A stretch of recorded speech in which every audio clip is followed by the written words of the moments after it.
There is a version of you that only exists when no one else is watching. You know the one. It's the version that dances in the kitchen without checking if the blinds are open.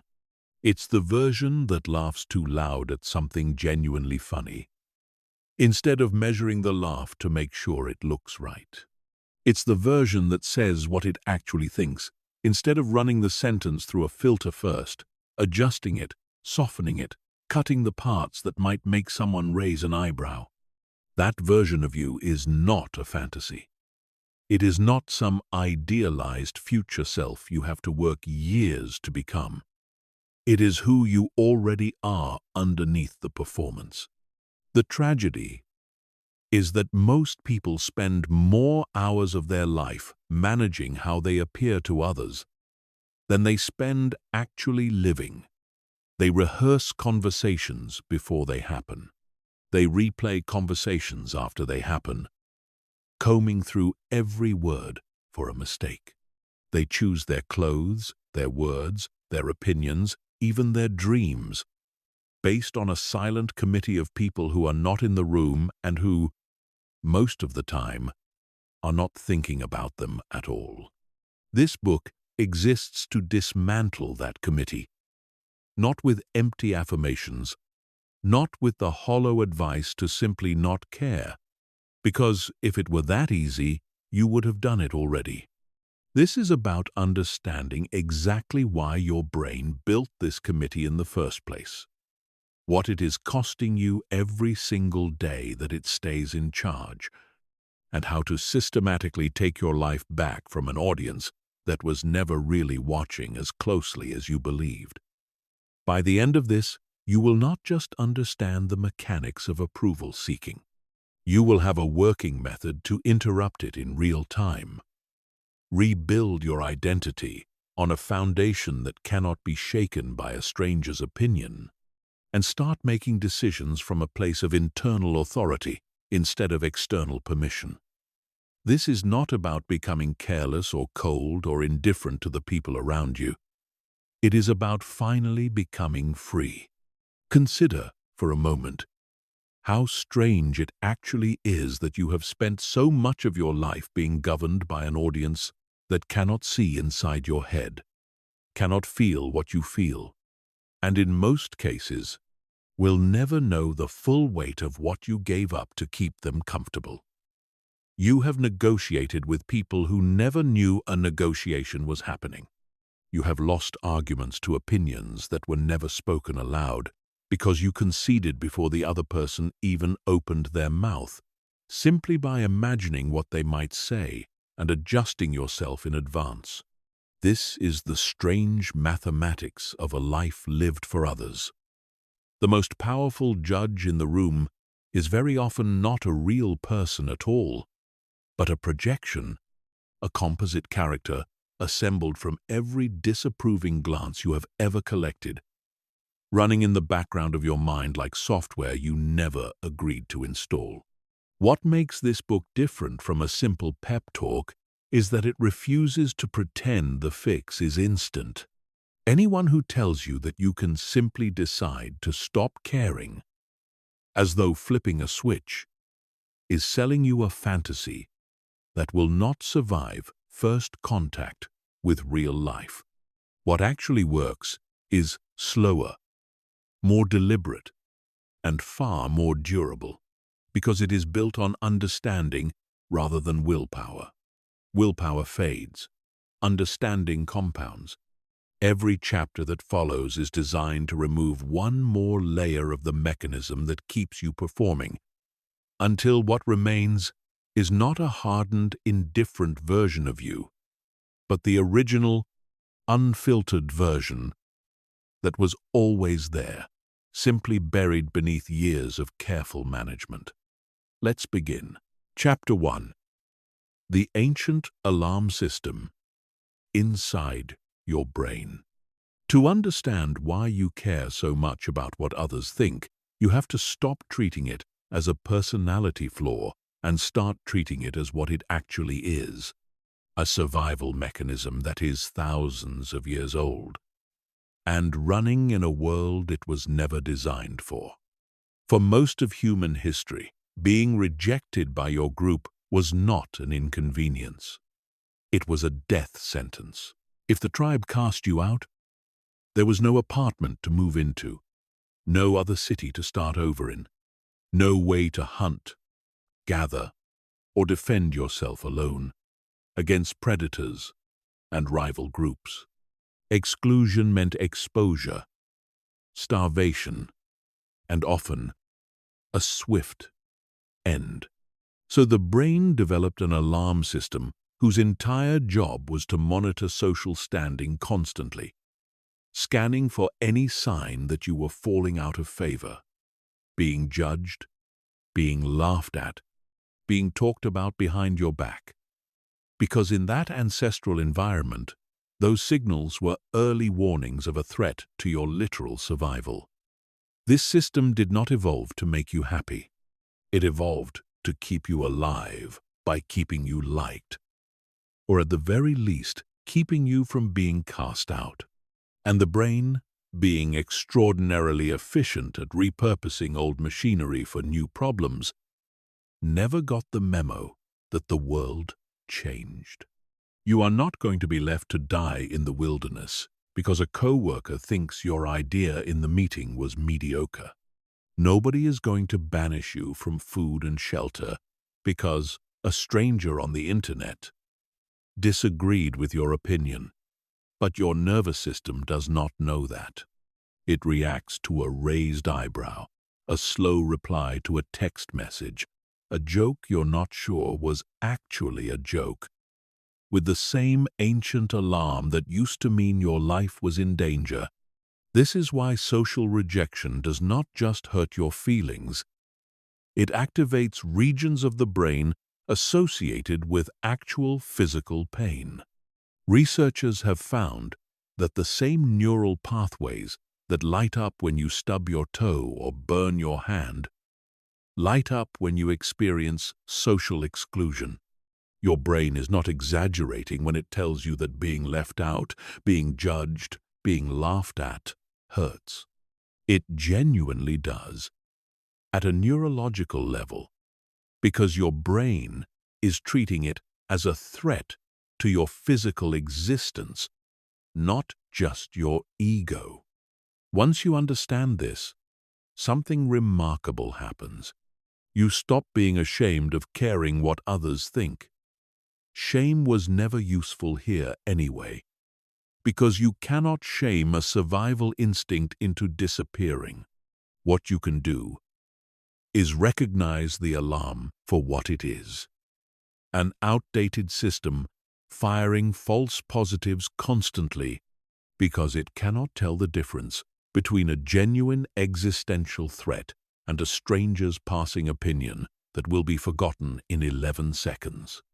Every time you feel that hot flash of anxiety before speaking up in a group, that is not weakness. That is tens of thousands of years of evolutionary programming trying to protect you from a danger that, in this specific instance, does not exist. The goal is not to silence the alarm completely. It will never fully go quiet. And trying to force it into silence will only create more internal conflict. The goal is to recognize when it is firing without cause and to consciously override it, the same way you would override a smoke detector that goes off every time you make toast.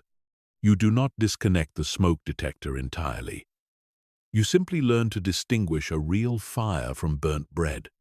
This distinction, once you can make it reliably, changes everything about how you move through the world. Because you stop reacting to every social signal as though your survival depends on it, and you start responding only to the ones that actually matter. There is another layer to this ancient wiring worth understanding, because it explains why the fear of judgment often feels disproportionate even to you, even as you're experiencing it. The brain's threat detection system, often centered around a small, almond-shaped structure called the amygdala, does not wait for conscious analysis before it reacts. It fires first, and thinking follows a fraction of a second later. This means that by the time your rational mind has a chance to evaluate whether a social situation is actually dangerous, your body has already flooded itself with stress hormones, already tightened your chest, already quickened your pulse, already prepared you to freeze, flee, or appease, all in response to something as minor as an unanswered message or a coworker's neutral expression. You are not failing to think clearly in these moments. You are experiencing a biological process that evolved to prioritize speed over accuracy. Because in the ancestral environment, a fast, wrong guess about danger was survivable, but a slow, correct one often was not. The cost of this system today is that it produces constant false alarms in a world that is, for the vast majority of us, far safer socially than it has ever been in human history. No one is going to exile you into the wilderness because you gave an unpopular opinion at dinner. And yet the body responds as though they might, because the wiring has not caught up to the world it now lives in. Understanding this gap between ancient wiring and modern reality is not a minor intellectual exercise. It is the foundation everything else in this book is built on. Because you cannot successfully override a system you do not understand. You can spend years trying to talk yourself out of anxiety with surface-level logic, telling yourself repeatedly that it doesn't matter what people think, and find that the anxiety returns anyway, because you are arguing with the wrong part of your brain. The part that generates this fear is not persuaded by logic in the way your conscious mind is. It responds to repeated evidence, to lived experience that contradicts the alarm, to your nervous system slowly learning, through repetition, that the feared outcome does not actually threaten your survival. This is why the chapters ahead will not simply tell you to think differently. They will show you how to build new evidence, deliberately and repeatedly, until your ancient alarm system finally updates its model of what is actually dangerous in your life today. Chapter 2. The Hidden Price. You have been paying. Most people never total up the actual cost of living for an audience, because the payments are made quietly, in small denominations, spread out over years, so gradually that the loss never registers as a single dramatic event. It is not one catastrophic moment where you lose yourself. It is 1,000 tiny surrenders. It is the career you didn't pursue because your family expected something more conventional. It is the opinion you didn't voice in the meeting because you were afraid of how it would land. It is the art you never shared, the business you never started, the person you never told how you really felt, the version of your personality you kept dialed down, because the full volume of who you are felt like too much for the room. Each of these moments feels small in isolation. That is exactly what makes this so dangerous. If living for others cost you everything all at once, you would notice immediately and fight back. Instead, it costs you in installments so minor that you rationalize each one individually. You tell yourself it's not the right time to say what you think. You tell yourself you'll pursue the real dream later, once things are more stable, once people would understand, once the timing is better. But the timing never magically becomes better, because the underlying pattern hasn't changed. You are still filtering your one and only life through the imagined judgment of people who, statistically, are not spending nearly as much time thinking about you as you assume. Consider what this actually adds up to over a decade. A decade of softened opinions is a decade of never fully knowing what you actually think. because you never let the thought complete itself without immediately asking whether it's acceptable. A decade of a muted personality is a decade of relationships built on a partial version of you, which means the people around you have never truly met you, and the connection you have with them, however real it feels, is built on a foundation that is not fully honest. A decade of chasing approval is a decade where your sense of worth was never actually yours. It was on loan, issued and revoked by whoever happened to be in the room, which means you spent 10 years with no stable ground to stand on at all. This is the part that should genuinely alarm you. Approval is not a stable currency. It fluctuates by the day, by the person, by their mood, by factors that have nothing to do with you and everything to do with their own internal world.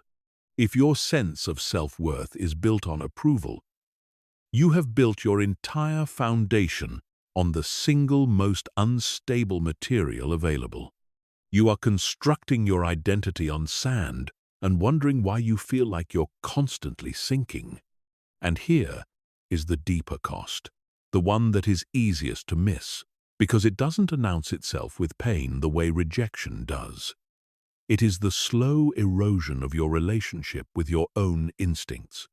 Every time you override what you actually want in favor of what will be well received, you are teaching your own brain that your instincts cannot be trusted, that they need to be checked and approved by an external authority before they are allowed to become action. Do this enough times, for enough years, and you lose the ability to even identify what you want anymore, because the muscle that used to sense it has atrophied from disuse. People in this state often describe feeling numb, directionless, unsure of their own preferences, even in small things like what to order at a restaurant or what to do with a free afternoon. This is not a personality trait. It is the long-term consequence of a life spent outsourcing your decisions to an imagined jury. The good news, and this is worth sitting with, is that none of this damage is permanent. The instinct can be rebuilt. The muscle can be retrained. But it starts with an honest accounting of exactly what the habit of caring too much has already cost you. Because you cannot fix a problem you have not fully priced. There is a particular kind of grief that surfaces when people finally do this accounting honestly. And it is worth naming. Because if you feel it while reading this, it does not mean something is wrong with you. It means the accounting is working. This grief is not for a version of yourself that died. It is for a version of yourself that was never allowed to fully live.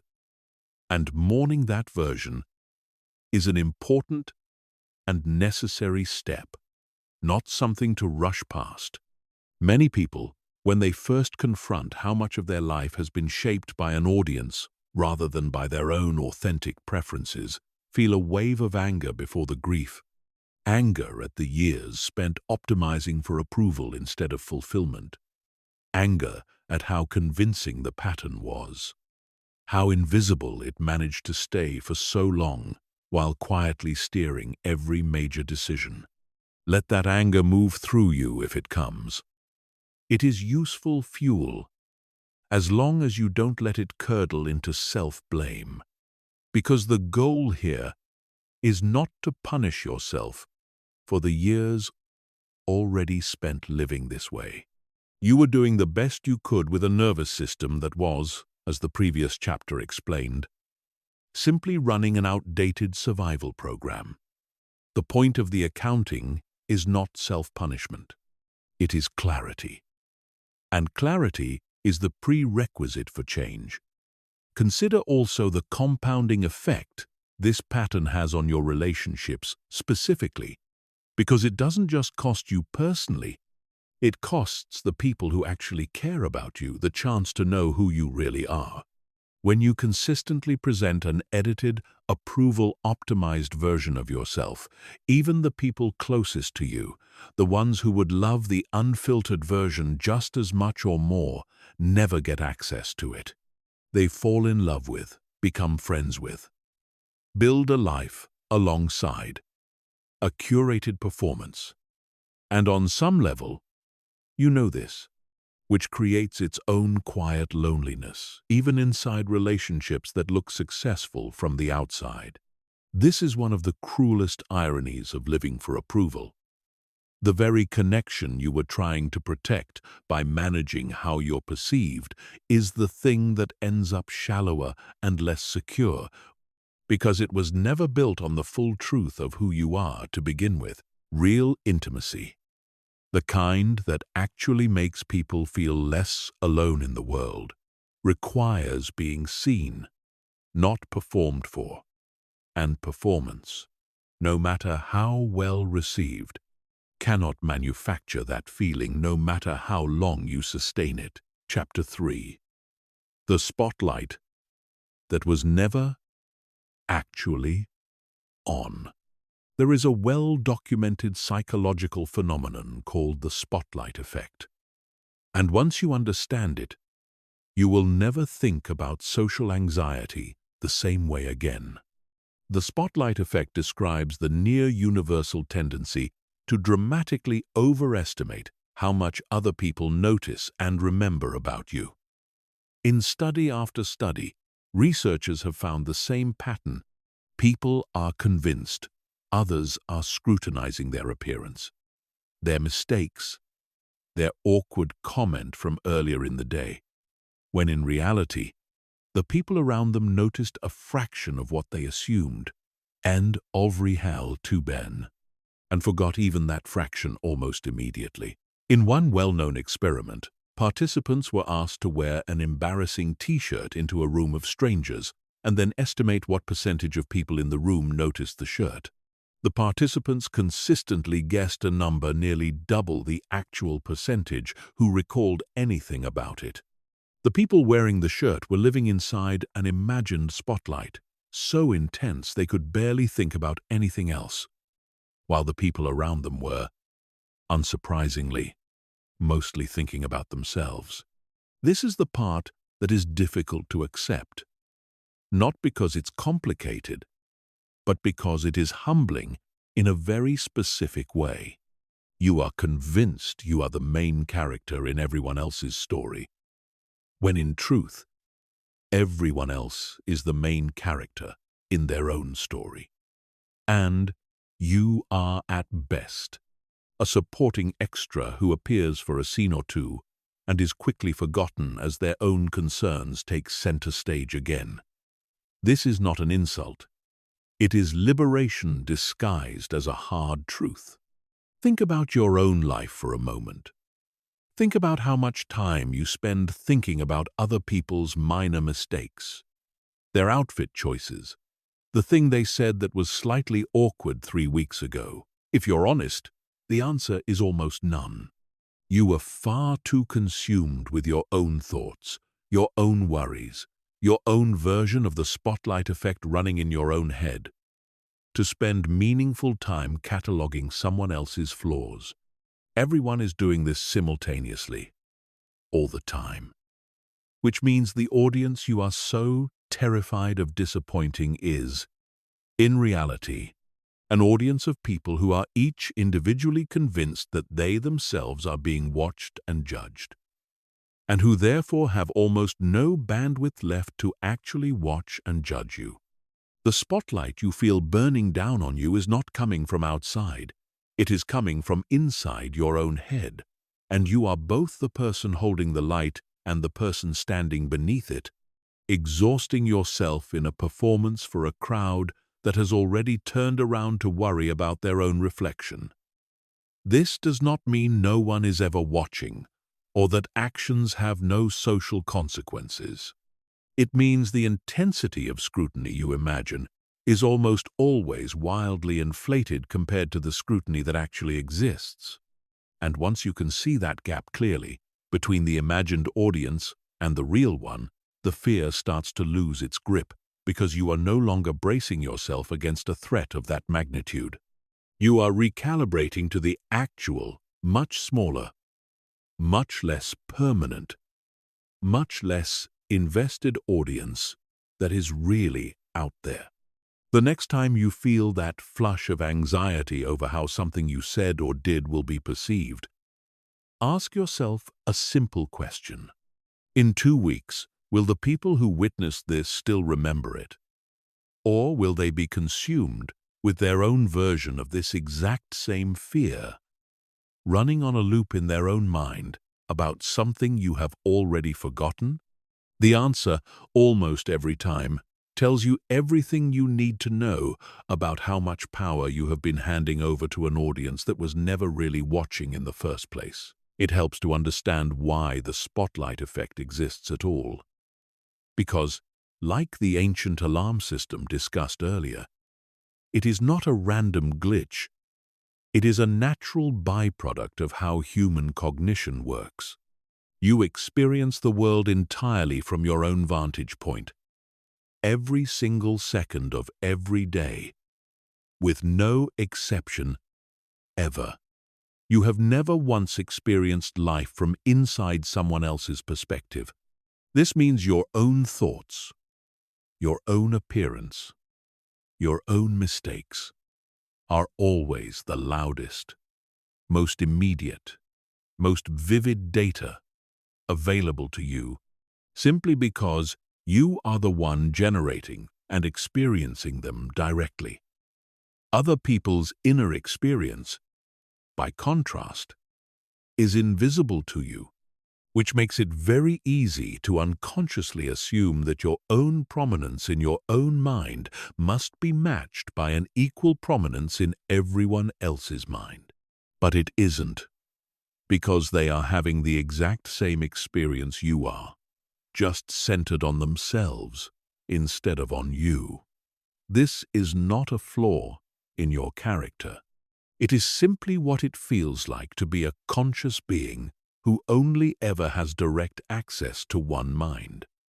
Once you internalize this, you can start applying it practically. The next time you're agonizing over how a comment you made will be perceived, try to remember, honestly, the last 5 things a friend or colleague said or did that you personally judged and are still actively thinking about today. For most people, this list is remarkably short, often empty, because you, too, are living inside your own spotlight effect, too consumed with your own performance to maintain a long-running catalogue of everyone else's minor missteps. This exercise is worth returning to often, because it is one of the fastest ways to shrink the imagined audience back down to its real size. There is also a longer-term version of this same insight that deserves attention, because it applies not just to a single embarrassing moment, but to your reputation as a whole, the sum total of how you believe you are perceived over months and years. Most people wildly overestimate how much space they occupy in other people's ongoing narrative. You are, in the story, any given person is telling themselves about their own life, a minor character at best, appearing occasionally, mentioned in passing, rarely, if ever, the subject of sustained thought. This is true even of people who seem to think about you constantly, because their thinking, however frequent, is still filtered entirely through their own concerns, their own insecurities, their own agenda, which means even their judgment of you says far more about them than it ever says about you. Chapter 4. Where this pattern was first written into you. No one is born checking every action against an internal approval meter. This is a learned behavior. And like most learned behaviors, its roots trace back further than most people are willing to look, usually into childhood, into the earliest relationships where you first discovered that love, attention, and safety were not unconditional, but contingent on behaving in certain ways. Think about how a child learns what earns affection and what earns disapproval. A child who is praised only when they achieve, only when they are quiet and convenient, only when they align with what a parent or caregiver wants, learns a lesson far more powerful than anything explicitly said. The lesson is this: my worth is not inherent. My worth is something I have to earn, continuously, through performance that satisfies someone else. This lesson, absorbed at an age before you had the cognitive tools to question it, becomes the operating system underneath everything else. It doesn't stay confined to childhood. It follows you into friendships, where you become the version of yourself that keeps the peace and avoids conflict, even at the cost of your own needs. It follows you into romantic relationships, where you shape yourself around what you believe the other person wants, sometimes losing track of what you actually want in the process. It follows you into your career, where you chase titles, salaries, and recognition not necessarily because they align with what fulfills you, but because they are legible markers of success that will earn approval from people whose opinion you internalized decades ago and never questioned since. This is important to understand clearly.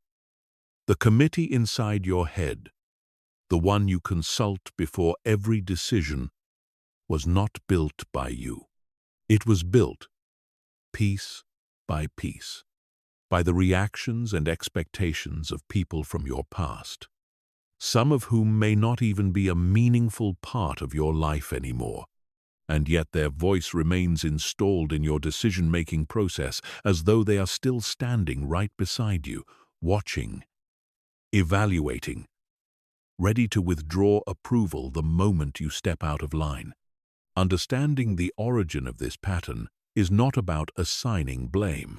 Most of the people who shaped this in you were themselves shaped the same way, passing down a pattern of conditional worth that likely stretches back generations, each person doing their imperfect best with the tools they had.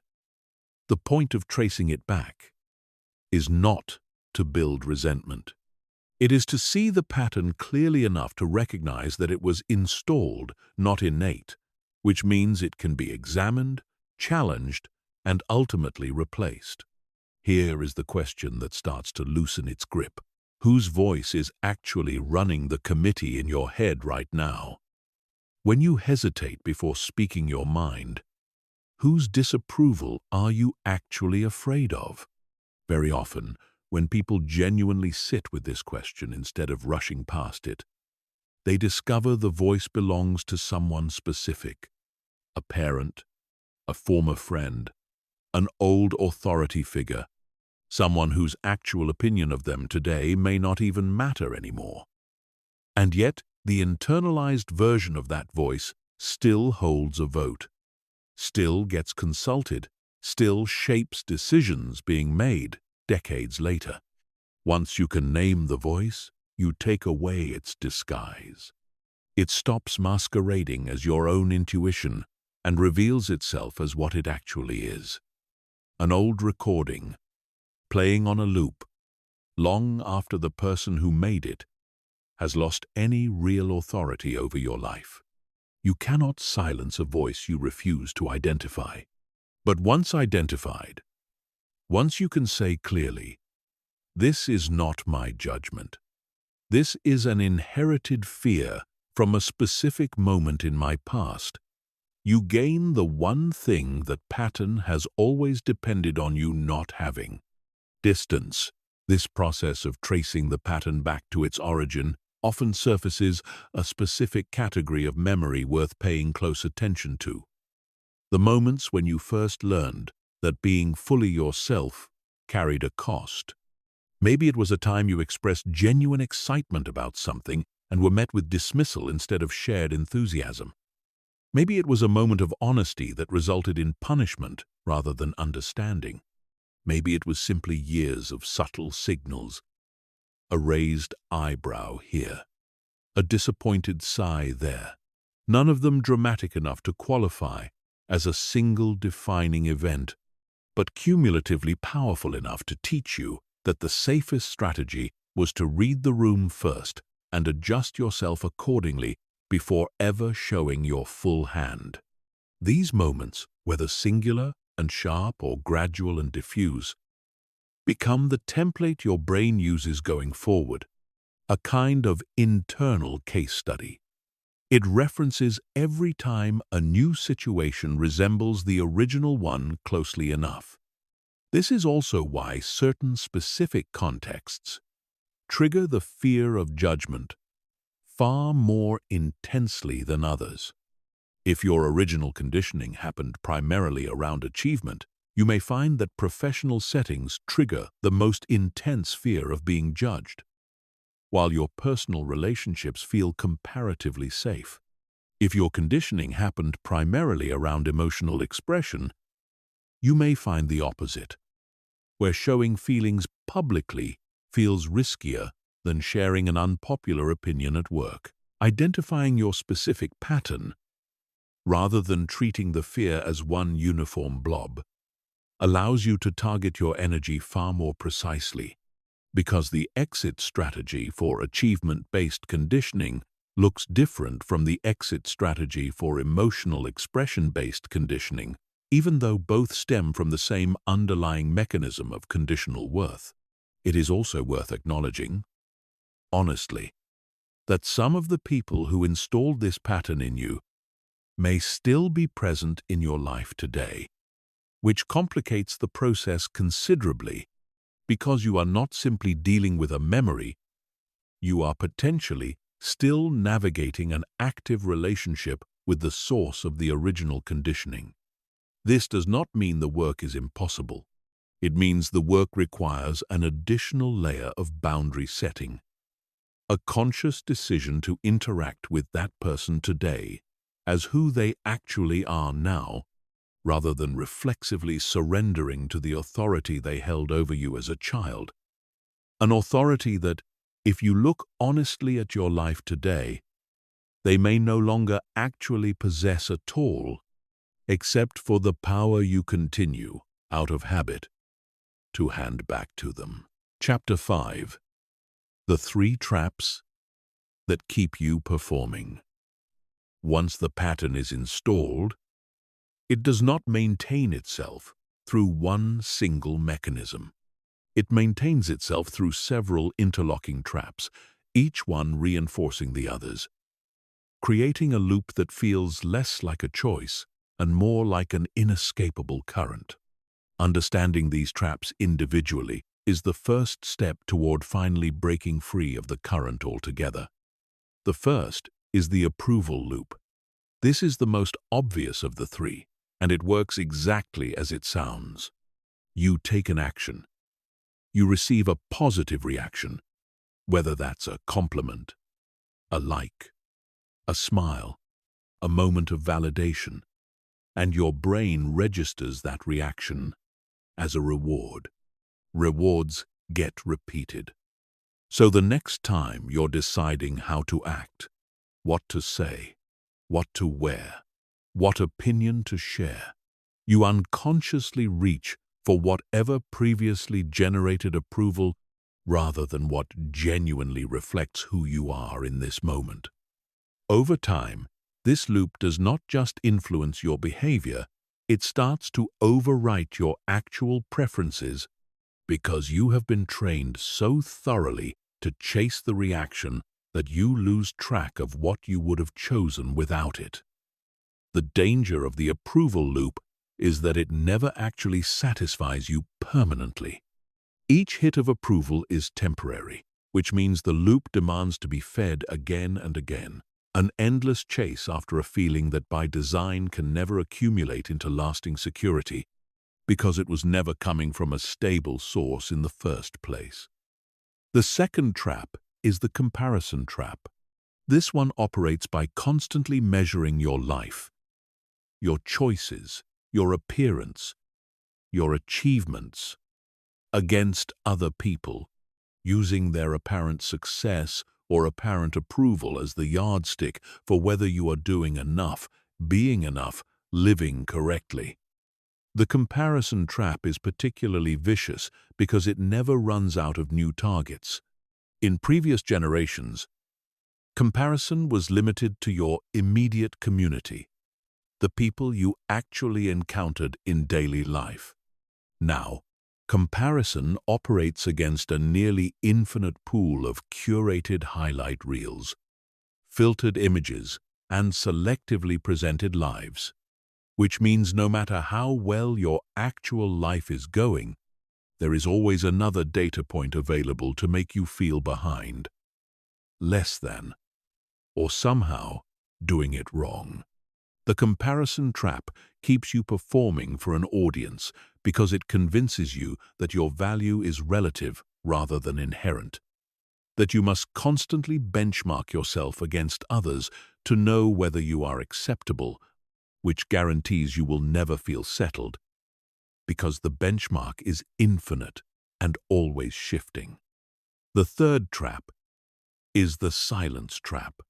This is the quietest of the three, and often the most corrosive, because unlike the other two, it doesn't reward action, it rewards inaction. The silence trap convinces you that not saying what you think, not sharing what you made, not asking for what you want, not correcting a misunderstanding is safer than the alternative, because if you never put yourself forward, you can never be rejected. This feels protective in the moment. It is, in fact, the most expensive trap of the three, because every time you choose silence over expression, you are trading a small, temporary discomfort for a much larger, permanent loss, the loss of the opportunity itself. The idea you never shared could have changed something. The feelings you never expressed could have deepened a relationship, or, just as usefully, revealed that the relationship needed to end. The request you never made could have been granted. Silence feels safe because it avoids visible failure, but it guarantees an invisible one. The failure of a life that never fully happened because you were too busy protecting yourself from an audience that, as you now understand, was barely paying attention to begin with. These three traps, the approval loop, the comparison trap, and the silence trap, do not operate in isolation. They feed each other in a continuous cycle. The comparison trap tells you that you are behind. The approval loop tells you the fix is to perform harder for validation. The silence trap tells you that the safest response to both is to shrink, to hold back, to wait. Around and around it goes. And the entire time, you are convinced this is simply who you are. An anxious person, a people pleaser, someone who just happens to care a lot about what others think, when in reality you are caught inside a mechanical loop that was built piece by piece and can, with the same deliberateness, be dismantled piece by piece. Recognizing which of these three traps has the strongest grip on you personally is the first practical step, because the exit strategy for each one is slightly different, and that is exactly where we are headed next. Take a moment to actually reflect on your own life through the lens of these three traps, rather than moving past them abstractly.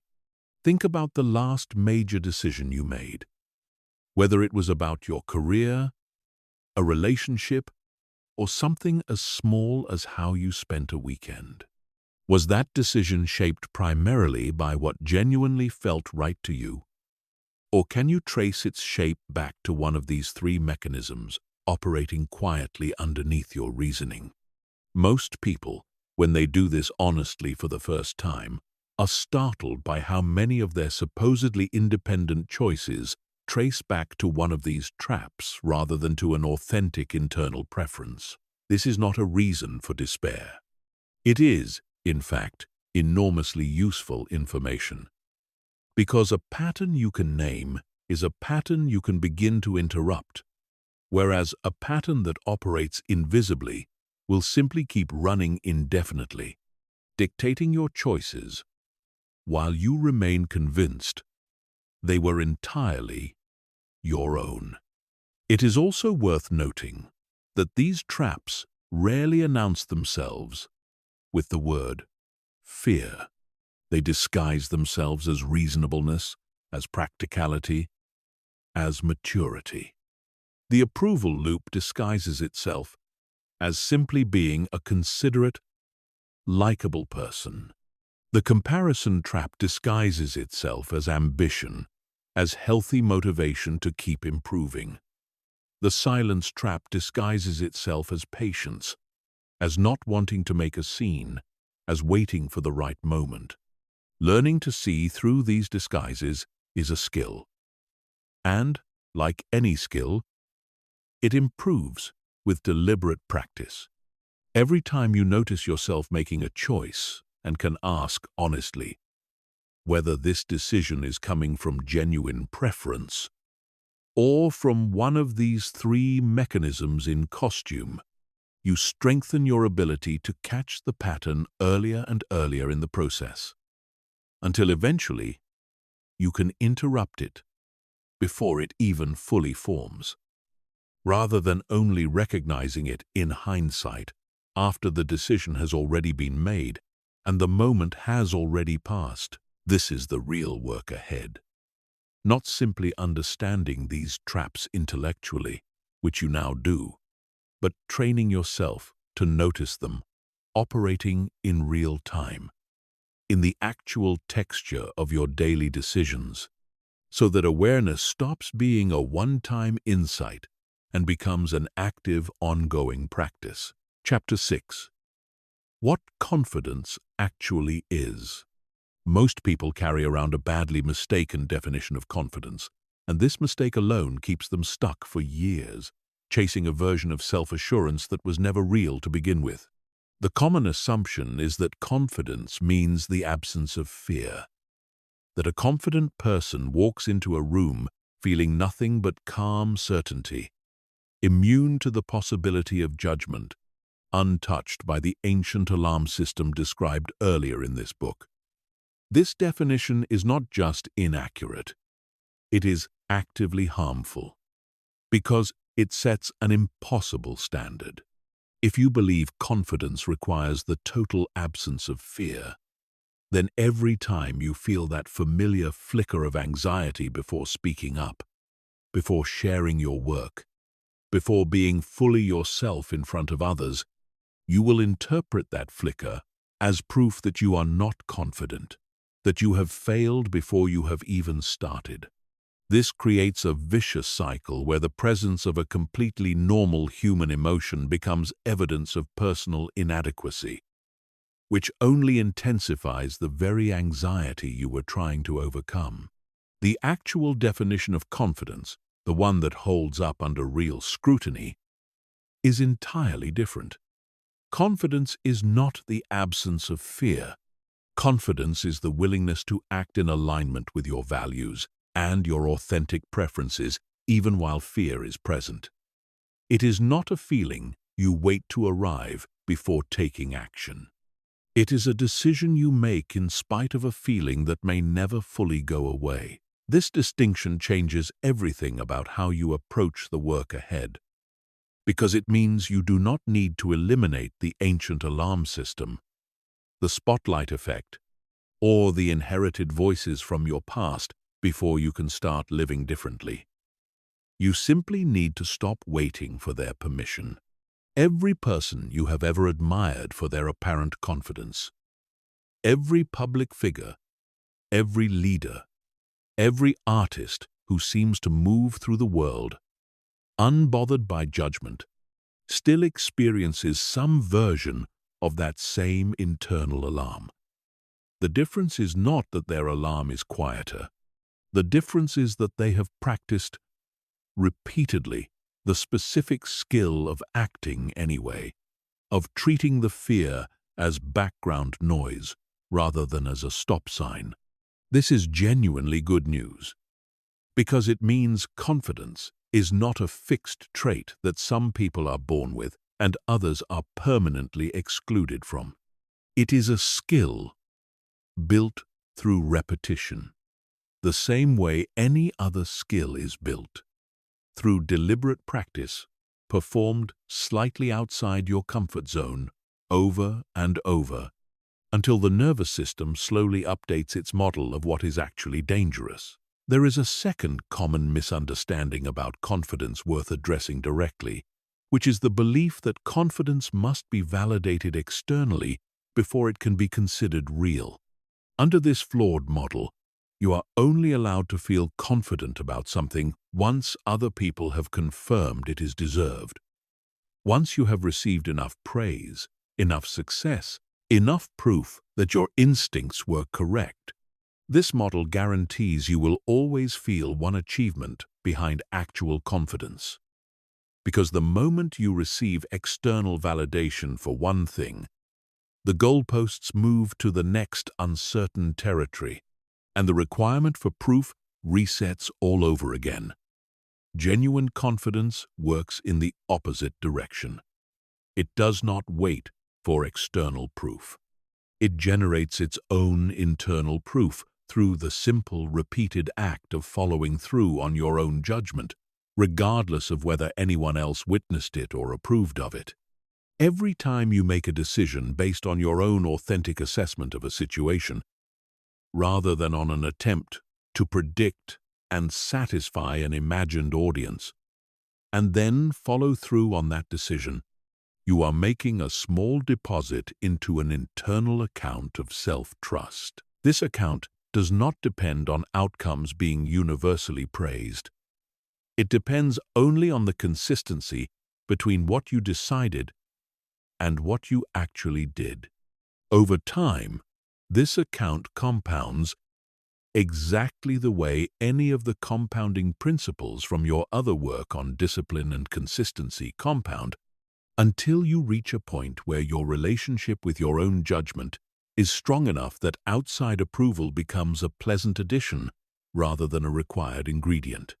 This is the actual mechanism behind what people call self-confidence. It is not a personality trait some people simply have. It is the accumulated result of thousands of small moments where a person chose to trust and act on their own assessment instead of outsourcing that assessment to someone else, and then watched, again and again, as the world did not end. It is worth pausing here to address a common objection that arises at exactly this point in the process. Because if it is left unaddressed, it can quietly sabotage everything discussed so far. The objection usually sounds something like this: if I stop caring what others think, won't I become arrogant, inconsiderate, or blind to legitimate feedback about my own blind spots? This is a reasonable concern, and it deserves a direct answer rather than a dismissal. The confidence being described in this chapter is not the same thing as arrogance, and the difference between the two is not subtle once you understand it clearly. Arrogance is actually a close cousin of approval-seeking, not its opposite. Because arrogance still requires an audience, it simply requires that audience to be impressed rather than merely accepting. A person acting from arrogance is still deeply invested in how they are perceived. They have simply flipped the desired outcome from approval to admiration, but the underlying dependency on external perception remains fully intact. True confidence, the kind built on internal values rather than external validation, does not need anyone to be impressed. It does not need anyone to agree. It simply needs alignment between your actions and your own honest assessment of what matters, which means a genuinely confident person can hear criticism, sit with disagreement, and even be wrong about something without any of it threatening their underlying sense of worth, because that worth was never dependent on being right or being admired in the first place. This is precisely why confidence built this way makes you more capable of hearing real feedback, not less, because you are no longer filtering every piece of input through the lens of whether it threatens your fragile self-image.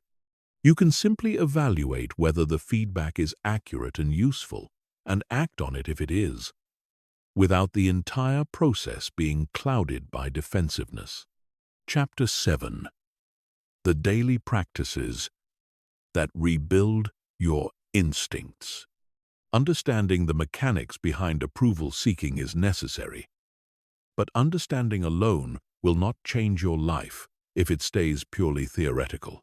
What actually creates transformation is deliberate, repeated practice, small actions performed consistently until your nervous system gathers enough new evidence to update its old programming. The first practice worth building into your daily life is what can be called the pause and check. Every time you notice yourself about to modify a genuine preference, an honest opinion, or an authentic reaction, in order to make it more palatable to an imagined audience, pause for a single breath and ask yourself a direct question. Am I about to say or do this because it reflects what I actually think, or because I am predicting and managing someone else's reaction before they have even had the chance to have one? This single pause, repeated consistently, begins to interrupt the automatic nature of the approval loop, because you cannot change a pattern you are not consciously aware of in the moment it is happening. At first, this pause will feel effortful and slow. That effort is not a sign you are doing it wrong. It is a sign you are building a new neural pathway. And new pathways always feel effortful before they become automatic. The same way any new skill, whether a language or a physical movement, feels clumsy and deliberate before it becomes fluent and unconscious. It helps to have a concrete way of tracking this pause and check practice, because vague intentions rarely survive contact with a busy, distracted day. Some people find it useful to keep a simple running count, even just a tally on a phone or a scrap of paper, of every time they catch themselves mid-modification and choose the authentic option instead. This is not about achieving a perfect score. It is about making the invisible visible, turning an automatic, unconscious process into something you can actually observe and measure over time. Watching that number grow across a week, then a month, provides its own quiet form of encouragement, tangible proof that the pattern is genuinely shifting, even on days when the shift doesn't feel especially dramatic from the inside. The second practice is deliberate, small exposure, sometimes described as social courage repetitions. This involves intentionally choosing, on a regular basis, to do something mildly uncomfortable that involves the possibility of judgment, specifically in order to teach your nervous system that the feared outcome either does not happen or, if it does happen, does not actually damage you the way the alarm predicted. This does not require dramatic gestures. It can be as simple as voicing a genuine opinion in a conversation where you would normally stay quiet, wearing something you like, regardless of whether it matches current trends, asking a question in a group setting instead of assuming it's a foolish question not worth raising, or telling someone directly what you appreciate about them, instead of keeping the thought private out of a vague fear of seeming strange. Each of these small repetitions functions as a data point for your nervous system, evidence that contradicts the ancient alarm's prediction of catastrophe. The key to this practice is consistency over intensity. One dramatic act of vulnerability will not retrain years of conditioning. Dozens of small, repeated acts will, because the nervous system responds to patterns of evidence accumulated over time, not to single, isolated incidents, however meaningful they may feel in the moment. The third practice is learning to sit with disapproval when it does happen, rather than immediately trying to fix, explain, or retreat from it. This is perhaps the most important practice of all, because ultimately you cannot control whether someone disapproves of a choice you make, an opinion you hold, or a version of yourself you present. What you can control is your relationship to that disapproval once it occurs. Most people, when they encounter even mild disapproval, rush immediately into damage control, over-explaining themselves, softening their position, apologizing for something that did not require an apology, all in an attempt to restore the approval as quickly as possible. This rush to repair actually reinforces the underlying belief that disapproval is dangerous and must be eliminated immediately. The alternative practice, uncomfortable as it initially feels, is to allow disapproval to exist without immediately trying to fix it. Let someone disagree with you without rushing to convince them otherwise. Let someone be unimpressed by a choice you made without explaining yourself into a justification you don't actually owe them. This does not mean becoming rude or dismissive of others' genuine concerns. It means developing tolerance for the simple, survivable reality that not everyone will approve of everything you do, and that this fact, once you have enough repeated exposure to it, stops feeling like a crisis and starts feeling like an unremarkable, ordinary part of being a person with your own distinct preferences, moving through a world full of other people with their own distinct preferences. There is a useful mental reframe that supports this particular practice, one worth carrying with you into moments where disapproval actually arises. Instead of interpreting someone's disapproval as a problem to be solved, try interpreting it as simply additional information about a difference between two people. Nothing more urgent or catastrophic than that. Two people can hold different opinions, different tastes, different assessments of a situation, without either one being wrong, and without the disagreement requiring resolution before either person can move forward comfortably. This reframe strips disapproval of the emergency quality it often carries when the ancient alarm system is running the show, and replaces it with something closer to its actual, much smaller scale. A simple divergence of perspective, the kind that happens constantly between any two people who are genuinely distinct individuals with genuinely distinct inner lives.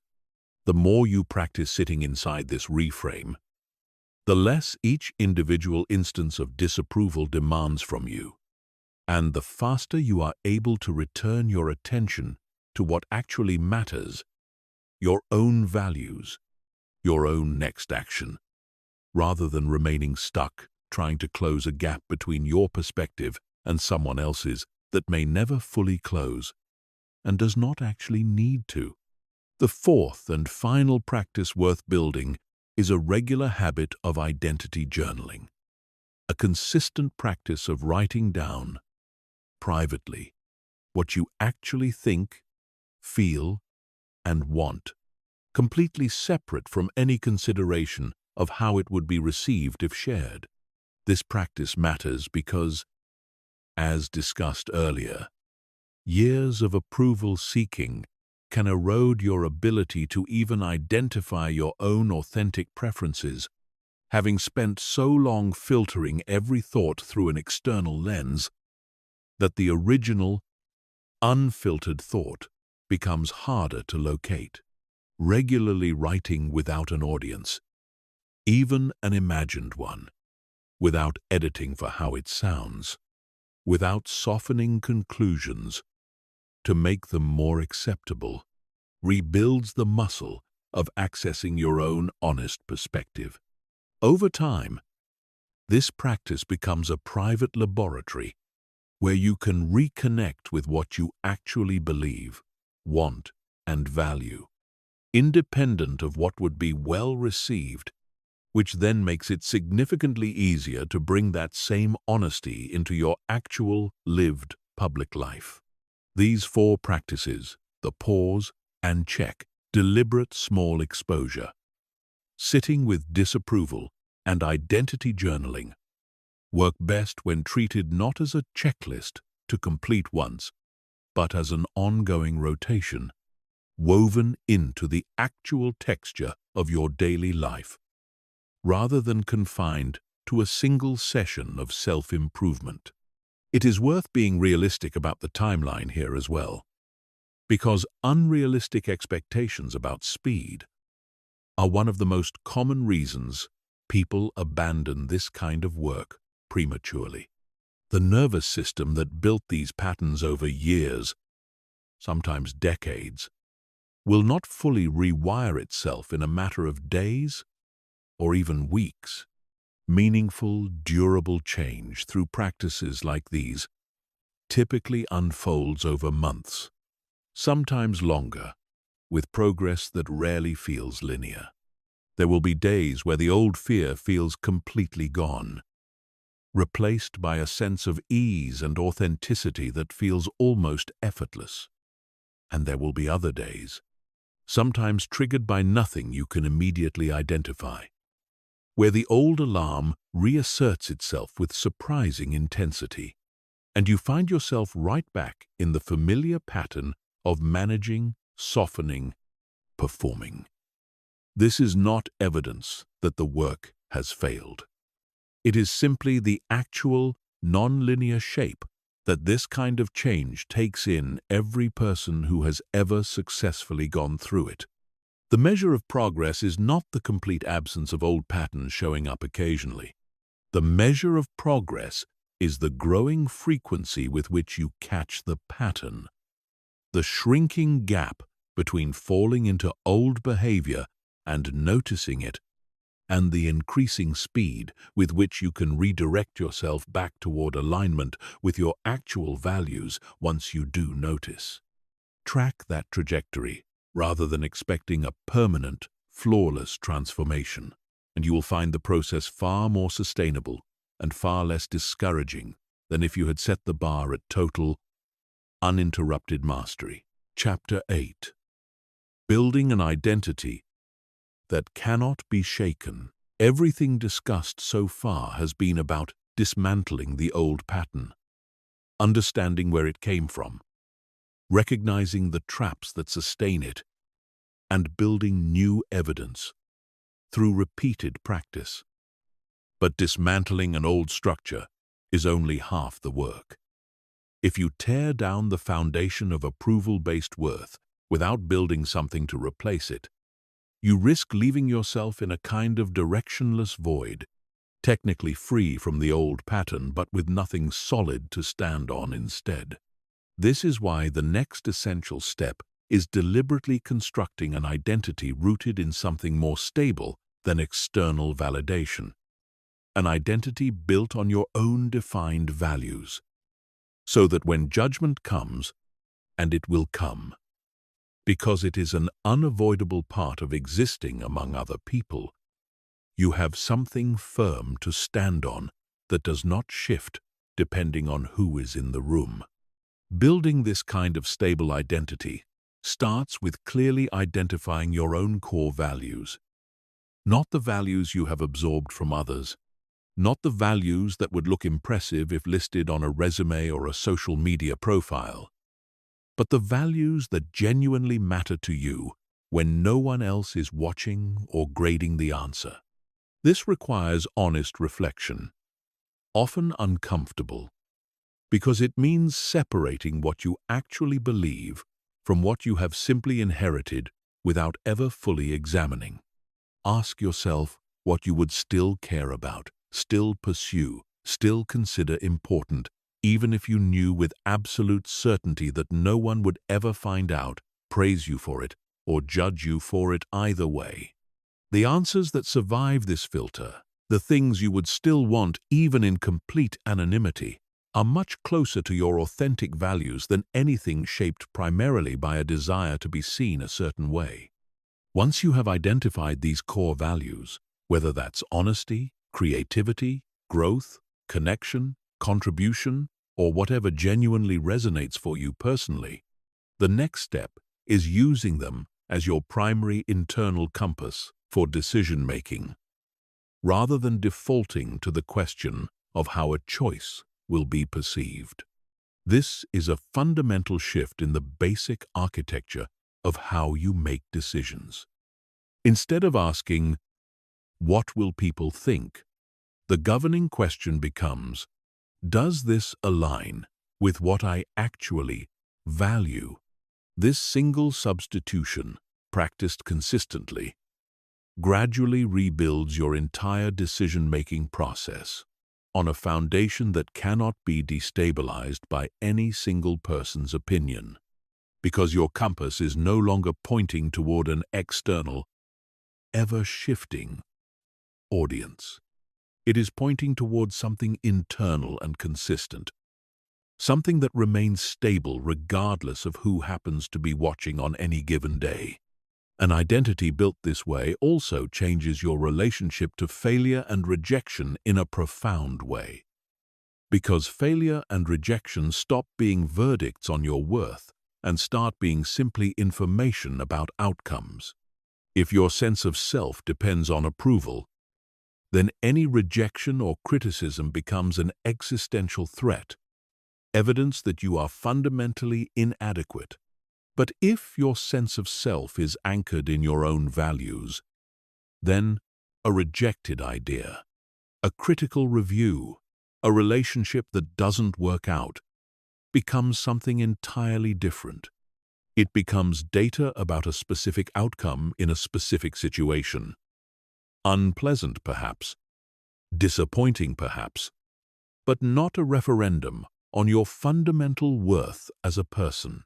This reframe alone removes an enormous amount of the emotional weight that keeps people trapped in approval-seeking behavior, because so much of that behavior exists specifically to avoid a form of pain that, once your identity is properly anchored, simply no longer carries the same threat it once did.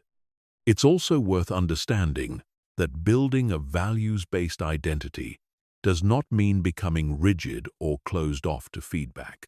There is an important difference between seeking approval and being open to genuine, constructive input from people you respect. A person with a stable, values-based identity can still hear criticism, consider it honestly, and even change their mind or their approach when the criticism is valid, without that process threatening their fundamental sense of self. The difference is that this kind of person is evaluating the feedback against their own values and their own judgment, deciding for themselves whether it has merit, rather than automatically absorbing every piece of external input as an unquestionable verdict, simply because it came from outside. This is the real difference between a person who has become defensively closed off and a person who has become genuinely secure. Security allows you to remain open, precisely because you are no longer afraid that openness will destroy you. There is a practical exercise worth building into this identity work, something that goes beyond simply identifying your values in the abstract and moves toward actually testing them against real decisions. Take a recent choice you made, primarily out of a desire to avoid judgment, something you softened, avoided, or agreed to, despite genuine reservations. Now run that same decision through your values instead, and ask honestly what you would have done if the only consideration had been alignment with what actually matters to you.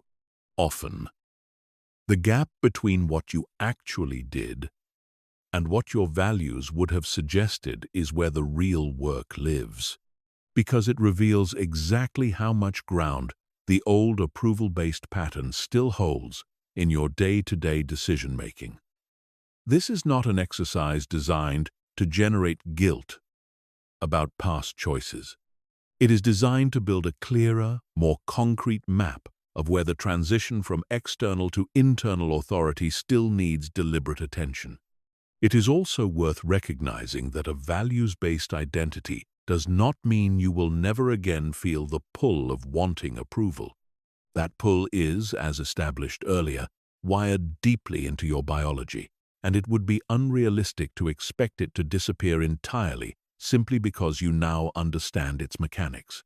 What changes is not the presence of the pull, but the amount of authority you grant it. A person with a strong, values-based identity still notices the desire for approval when it arises. They simply no longer treat that desire as the deciding vote in how they act. This distinction between noticing a feeling and being governed by it is really the entire practical outcome this book has been building toward from its very first page, and it is worth returning to often as you continue this work well beyond the final chapter. Chapter 9. What happens when you finally stop asking permission? There comes a point in this process, often gradual rather than sudden, where something shifts noticeably in how you move through your days. It rarely announces itself as a single dramatic transformation. More often, it arrives as a quiet accumulation of small moments where you notice yourself doing something you would never have done a year earlier.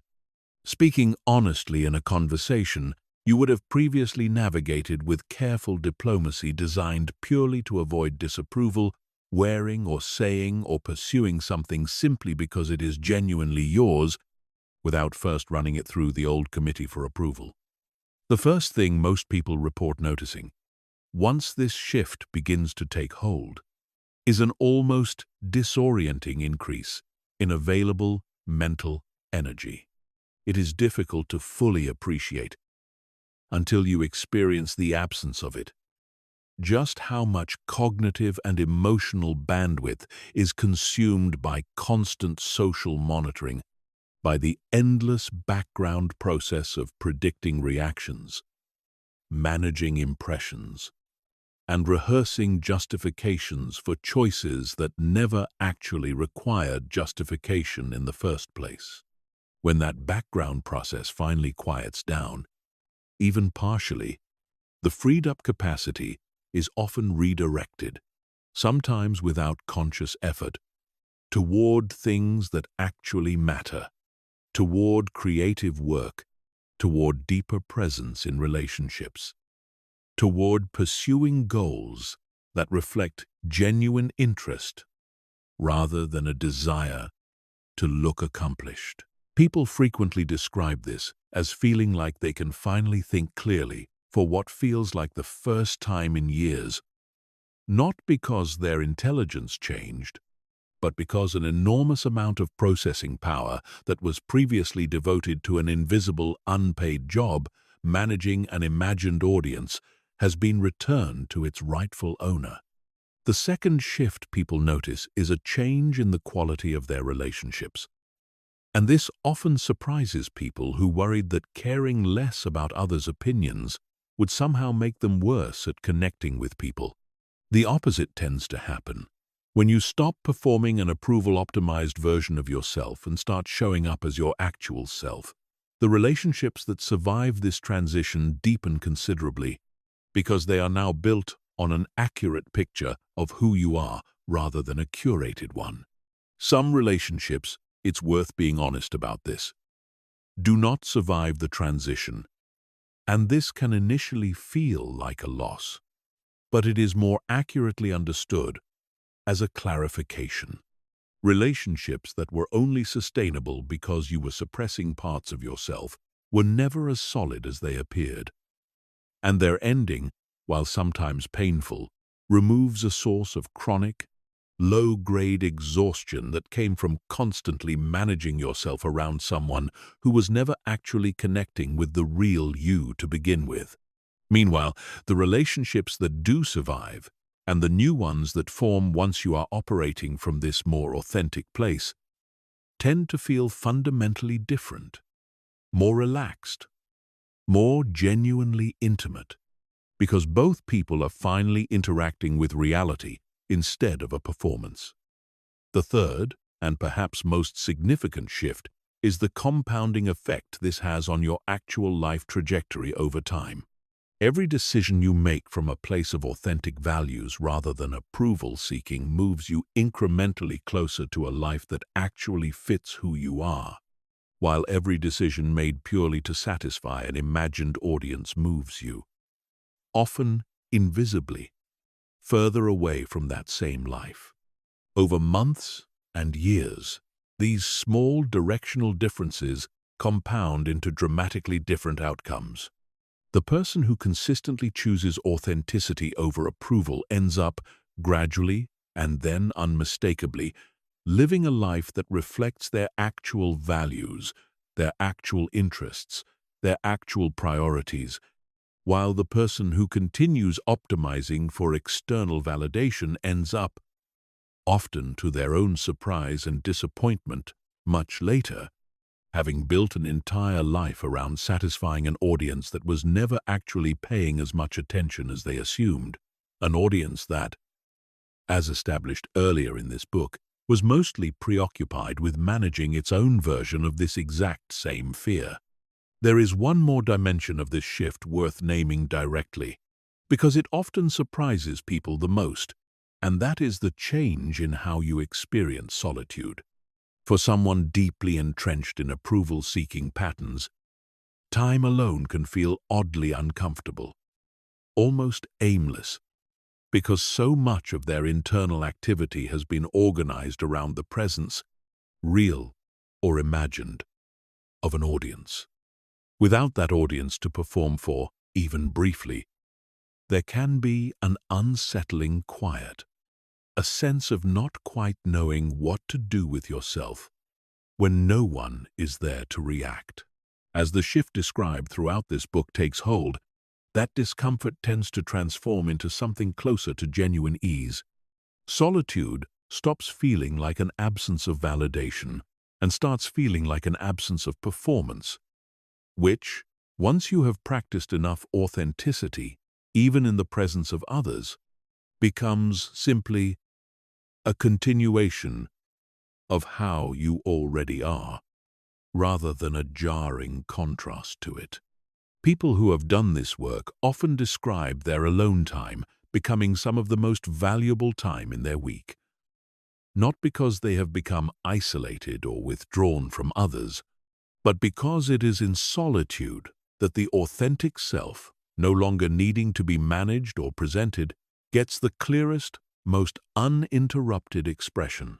This does not mean connection with others becomes less important. If anything, the opposite tends to be true.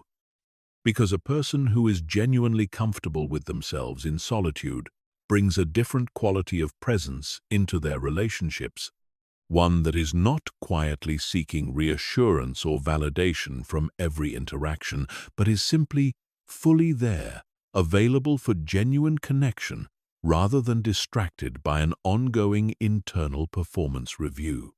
This is worth watching for as a marker of your own progress. The more comfortable and genuinely enjoyable your own company becomes, the more evidence you have that your sense of self has successfully migrated from something dependent on an audience to something that exists reliably and pleasantly on its own. Chapter 10. The life that was waiting for you. Everything in this book has led toward a single, simple, and yet genuinely difficult shift: the transfer of authority over your own life from an external, largely imagined audience back to yourself, where it belonged the entire time. This is not a shift that completes itself in a single sitting, no matter how thoroughly you understand the concepts covered here. It is a practice, one that will require ongoing attention, particularly in moments of stress or uncertainty, when the ancient alarm system, wired so deeply into your biology, reasserts itself and tries to pull you back into old patterns of managing, softening, and performing. This is not a sign of failure when it happens.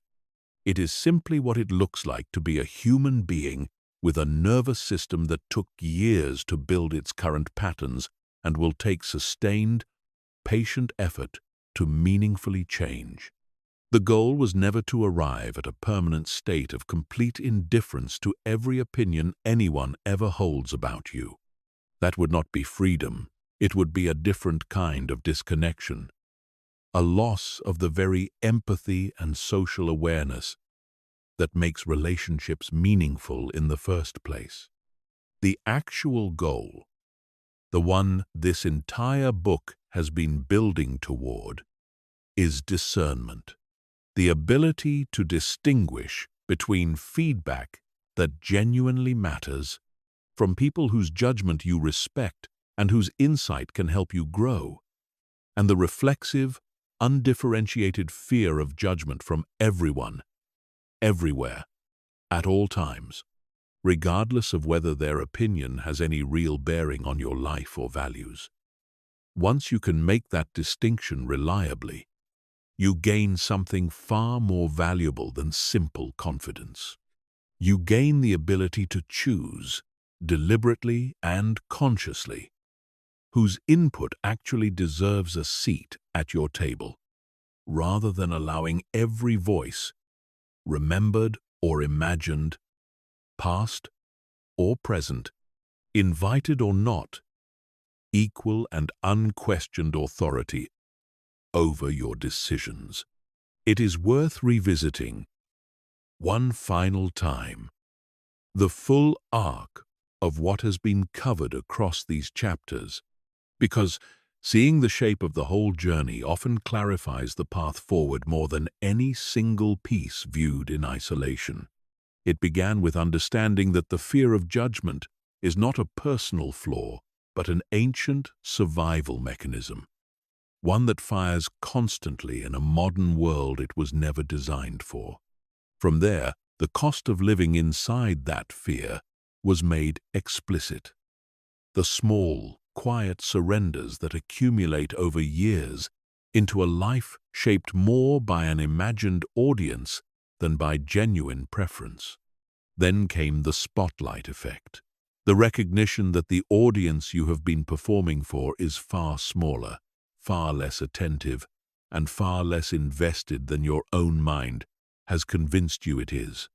From there, the work turned inward, toward the origin of the pattern itself, tracing the conditioning back to its earliest roots, and identifying the specific traps, the approval loop, the comparison trap, and the silence trap, that keep the pattern running long after its original usefulness has expired. With that understanding in place, the work shifted toward construction rather than demolition, redefining confidence not as the absence of fear, but as the willingness to act despite it, building daily practices designed to generate new evidence for a nervous system still operating on outdated information, and finally constructing an identity anchored in genuine values rather than borrowed approval, a foundation stable enough to withstand disagreement,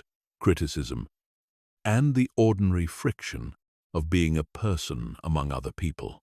Each of these pieces builds on the one before it, and each remains available to you, not as a single reading to be completed and set aside, but as a framework to return to whenever the old patterns reassert themselves, which they will. Because that is simply the nature of deeply wired biological programming, meeting the slower, more deliberate process of conscious change. Think back to where this book began, To that version of you who only fully exists when no one else is watching. The one who dances freely, laughs without measuring the sound, speaks honestly without running every sentence through a filter first. That version was never a fantasy you had to build from nothing. It was, and still is, who you actually are beneath the accumulated layers of performance, conditioning, and inherited fear that this book has spent its chapters carefully working to dissolve. The work ahead of you now is not to become someone new. It is to keep clearing away what was never truly yours to begin with. The borrowed voices, the outdated alarms, the traps disguised as reasonableness, until what remains is simply, finally, undeniably you.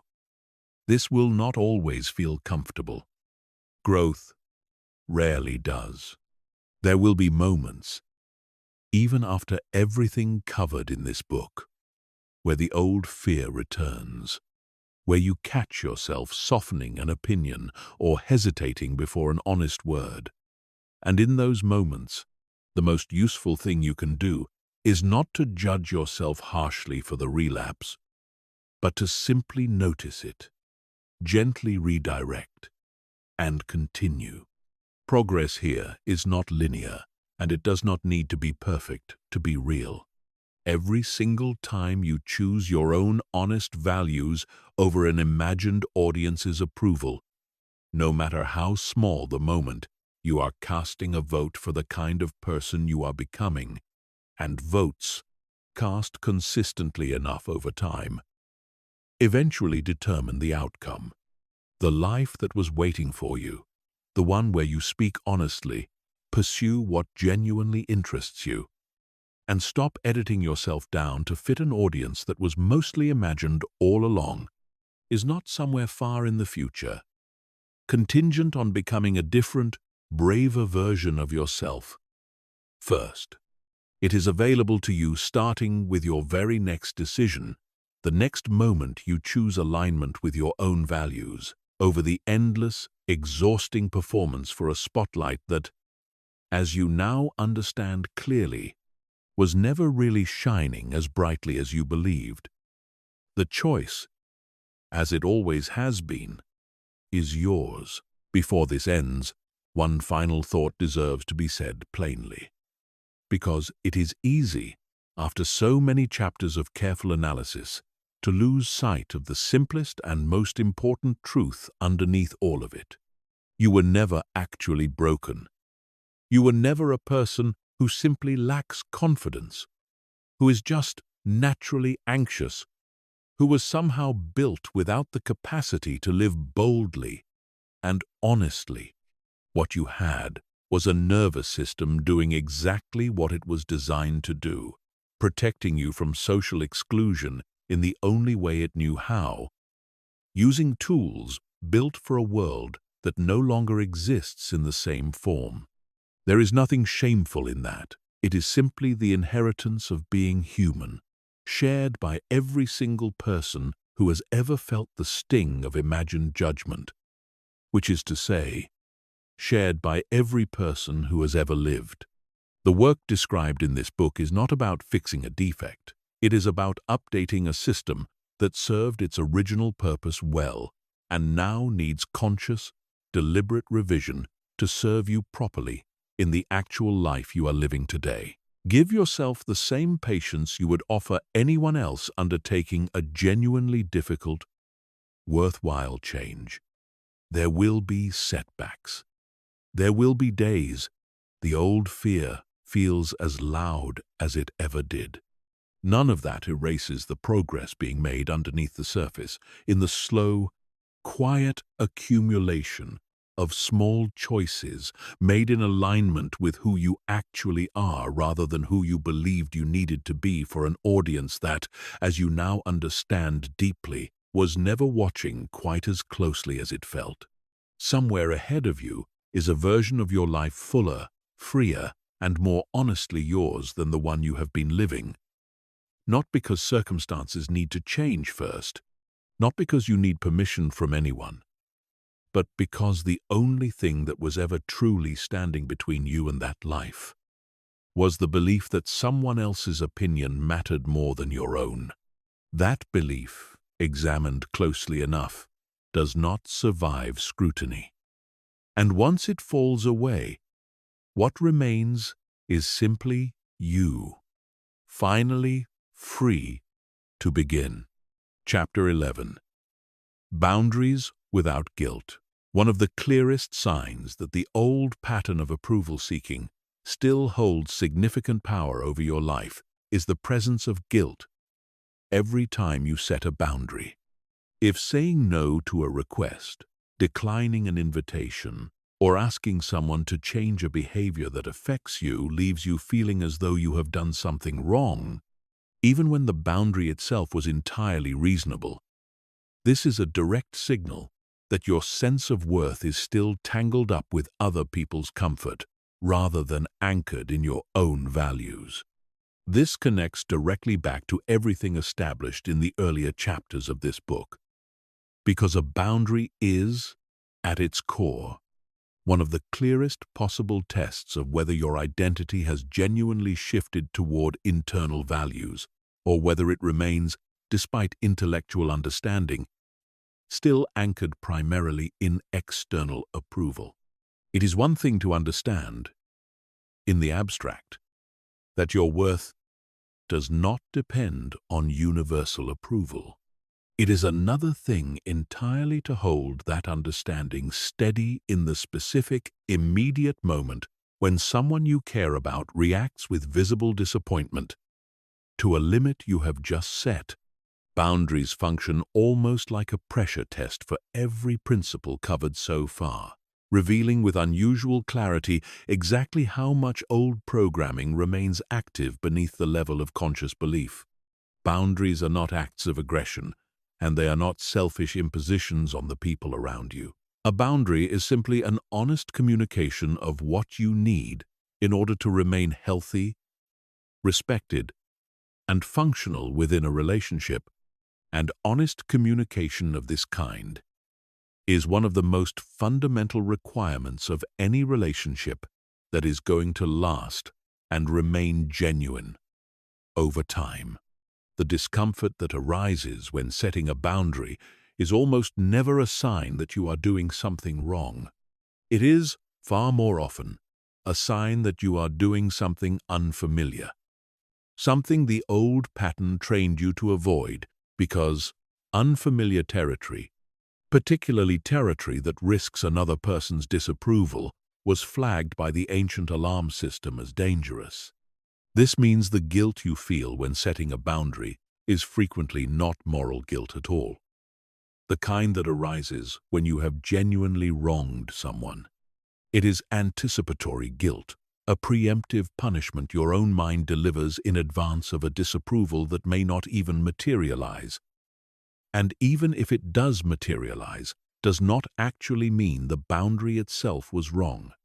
Learning to separate these two forms of guilt, the moral kind that deserves your attention and the anticipatory kind that is simply an old alarm firing without cause, is an essential skill for anyone doing this work seriously. Because without that distinction, you will continue treating every uncomfortable feeling as proof of wrongdoing, which will quietly sabotage your ability to maintain boundaries, even after you have intellectually understood why they matter. There is also a common misconception that setting boundaries will damage or end relationships.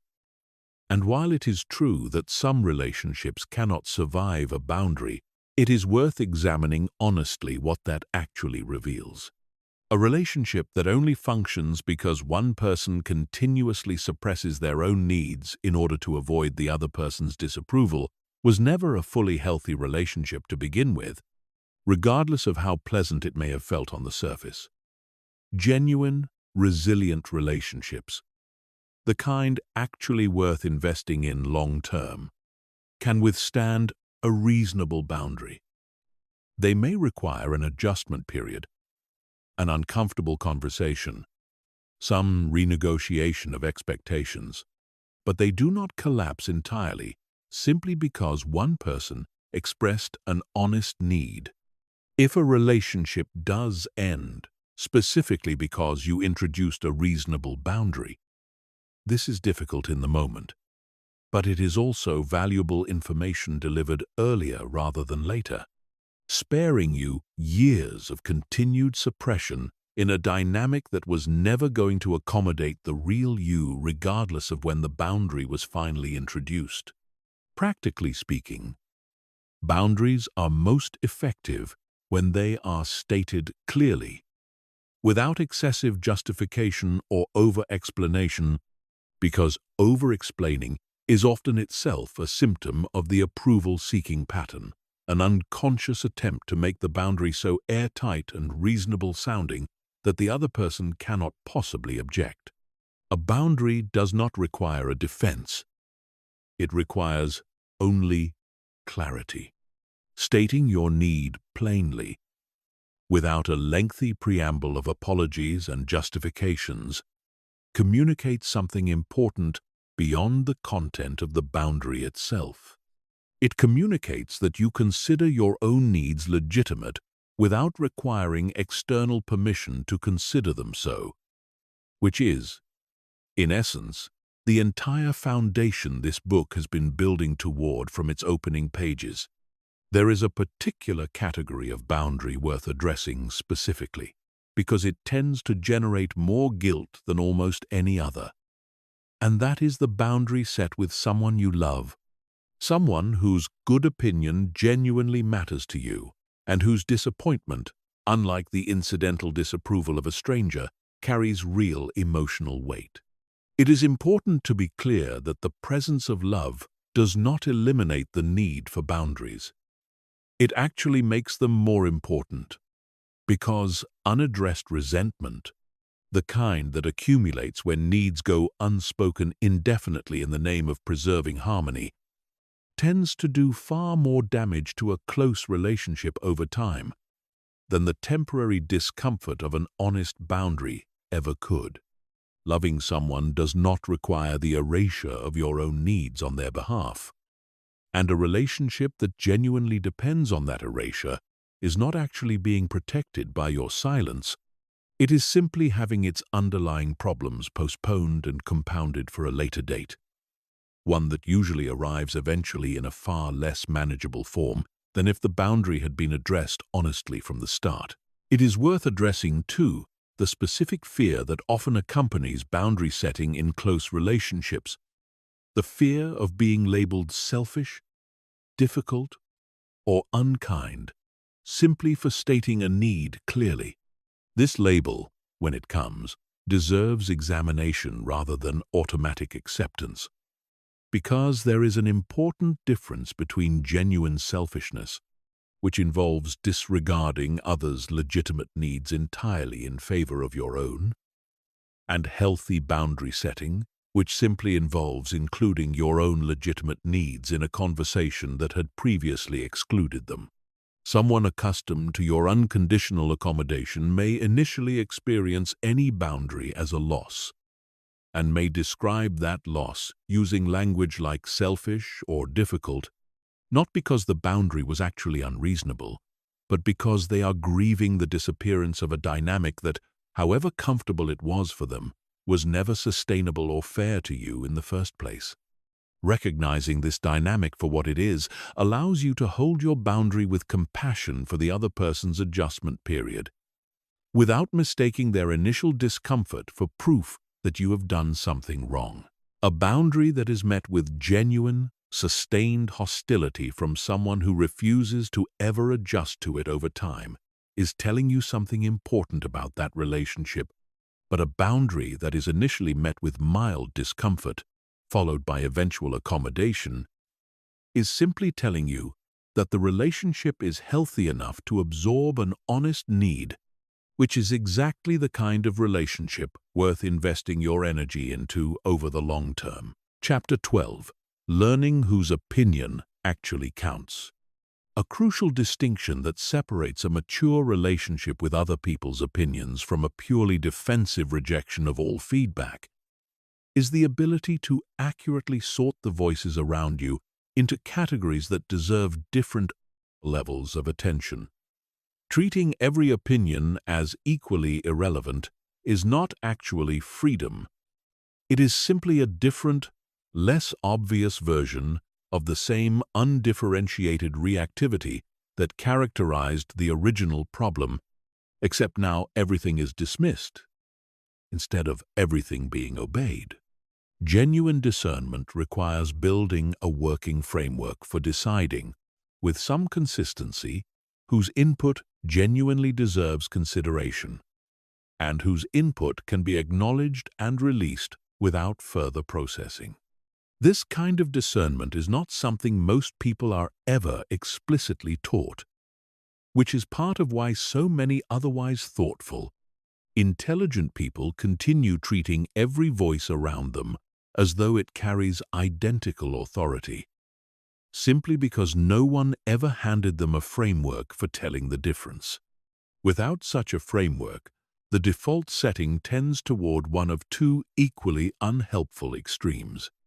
Either every opinion is absorbed with equal weight, leaving you perpetually overwhelmed and pulled in a dozen directions by a dozen competing voices, or, in an overcorrection born from exhaustion with the first extreme, every opinion is dismissed equally, leaving you isolated from genuinely valuable input simply because you have stopped distinguishing it from noise.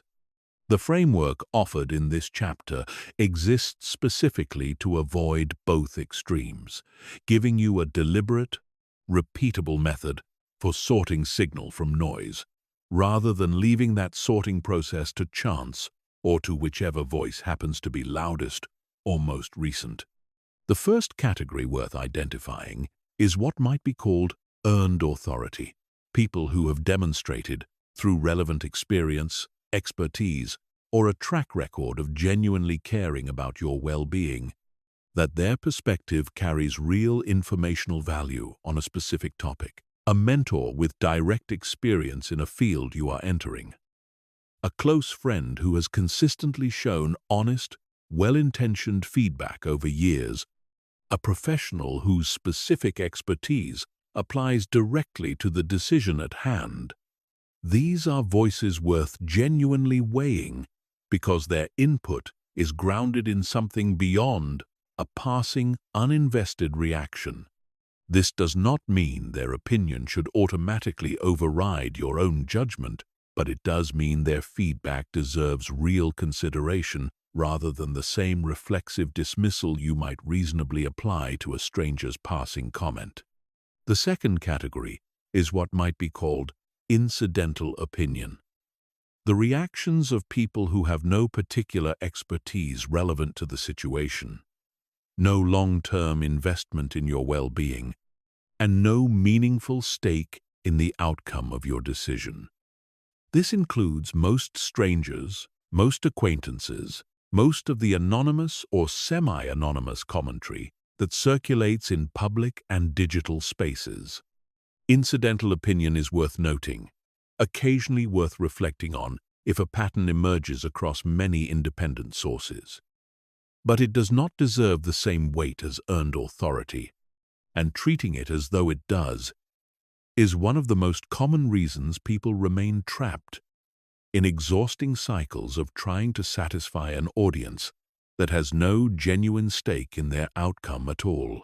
The third category, and often the most difficult to correctly identify, is what might be called inherited authority, the opinions of people from your past, parents, former teachers, old authority figures, whose voices still carry weight in your internal decision-making process, not because of their current relevance to your life, but because of the power they held over you at an earlier, more formative stage. This category deserves particular scrutiny because it is easy to mistake the intensity of an internal reaction for evidence of the opinion's actual importance.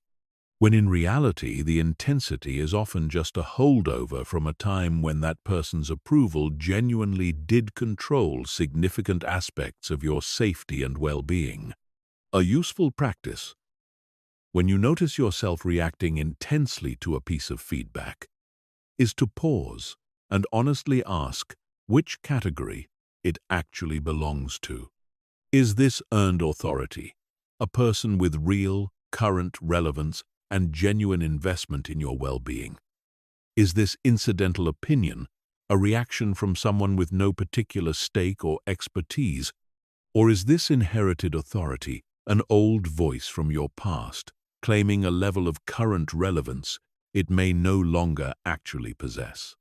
This simple act of sorting, practiced consistently, prevents the common trap of granting every piece of feedback identical weight, regardless of its actual source or relevance, and instead allows you to build a genuinely thoughtful, selective relationship with input from others, one where you remain open to what actually helps you grow, while no longer being at the mercy of every passing reaction from people whose opinion, upon honest examination, was never actually as consequential as it felt in the moment.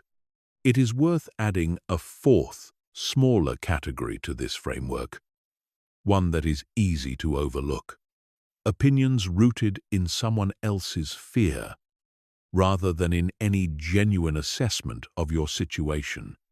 Sometimes the people closest to you will discourage a choice, not because they have carefully evaluated it and found it lacking, but because your choice reminds them, consciously or not, of a risk they themselves were once too afraid to take, or a path they abandoned and have not fully made peace with. Their caution, however sincerely delivered, may say considerably more about their own unresolved history than it says about the actual merits of your decision. Recognizing this pattern, when it applies, allows you to receive their concern with compassion for what it represents in them, without automatically absorbing it as an accurate verdict on your own choice. It is worth building a simple, practical habit around this entire framework, something you can apply quickly in the moment rather than only in careful, unhurried reflection. When you notice a piece of feedback landing with more emotional weight than the situation seems to warrant, try asking a short series of questions in sequence. Does this person have direct, relevant experience with what I am facing? Have they demonstrated, over time, that they are invested in my actual well-being, rather than simply reacting from their own comfort or discomfort? Is any part of this reaction possibly rooted in their own history, rather than an honest assessment of my situation? And finally, if a stranger with no relationship to me said the exact same words, would I give them anywhere near this much weight?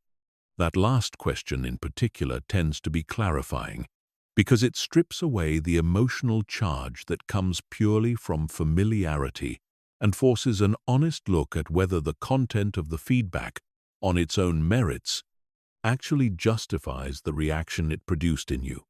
Over time, running feedback through this kind of quick, internal filter becomes second nature, and you find yourself far less frequently derailed by opinions that, once properly categorized, simply did not carry the weight your initial emotional reaction assigned to them. Chapter 13. The Digital Amplifier. Everything covered so far about the ancient roots of approval seeking, the spotlight effect, and the traps that sustain the pattern, existed long before modern technology, but it would be incomplete to discuss this topic without addressing how significantly digital life has amplified nearly every mechanism already described. This amplification deserves careful attention specifically because it operates on a generation and increasingly on every generation, regardless of age, that spends a historically unprecedented number of hours each day inside environments explicitly engineered around the mechanics of approval. It is not an exaggeration to say that many people now interact more frequently in raw quantity with a quantified approval metric than with unmediated, face-to-face human connection, and a mechanism this pervasive cannot be treated as a minor footnote to the broader subject of this book.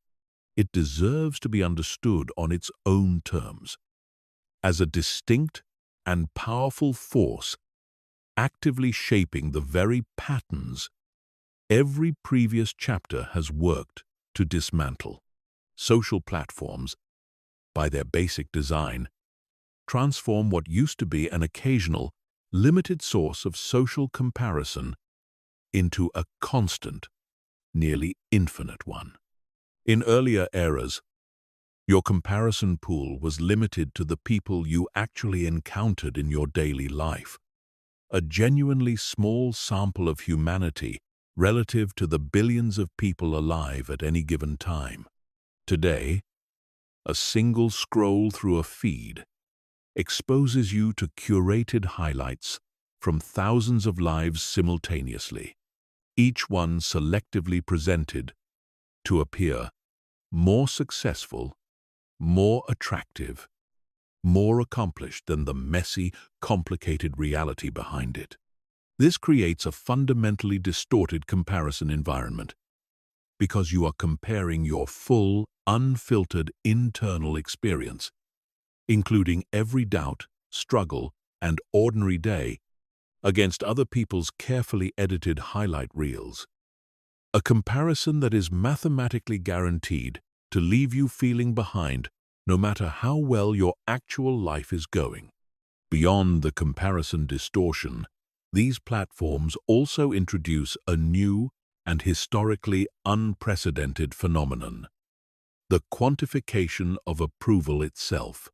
Likes, comments, shares, and followers convert what used to be a vague, immeasurable social instinct into a precise, visible number, updated in real time, creating a feedback loop that is engineered, quite deliberately, to be maximally engaging and, as a direct consequence, maximally addictive.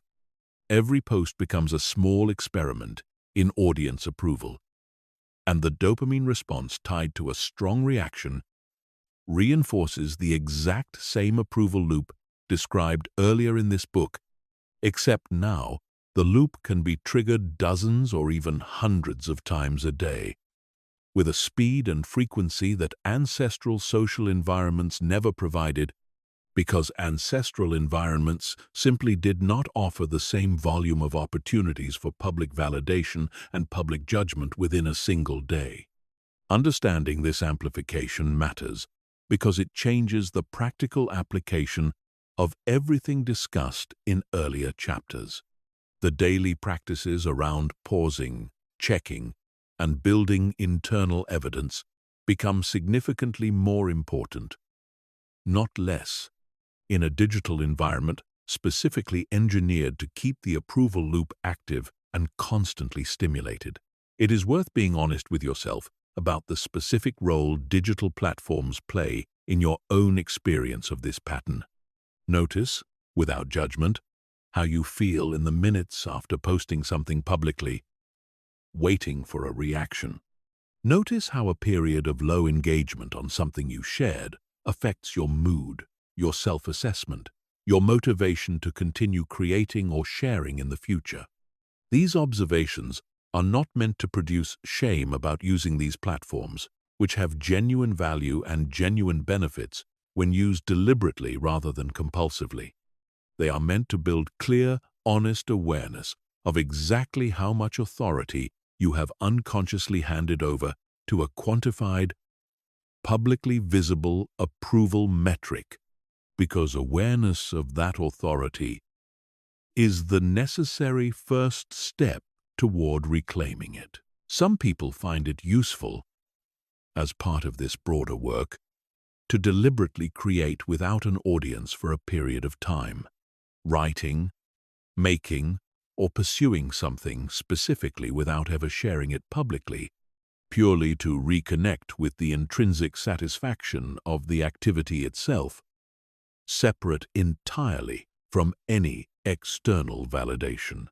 This practice, uncomfortable at first for anyone accustomed to measuring value through public reaction, often reveals just how much of the enjoyment previously attributed to the activity itself was actually coming from the anticipated approval surrounding it, and how much genuine, sustainable satisfaction remains once that external measurement is removed entirely from the equation.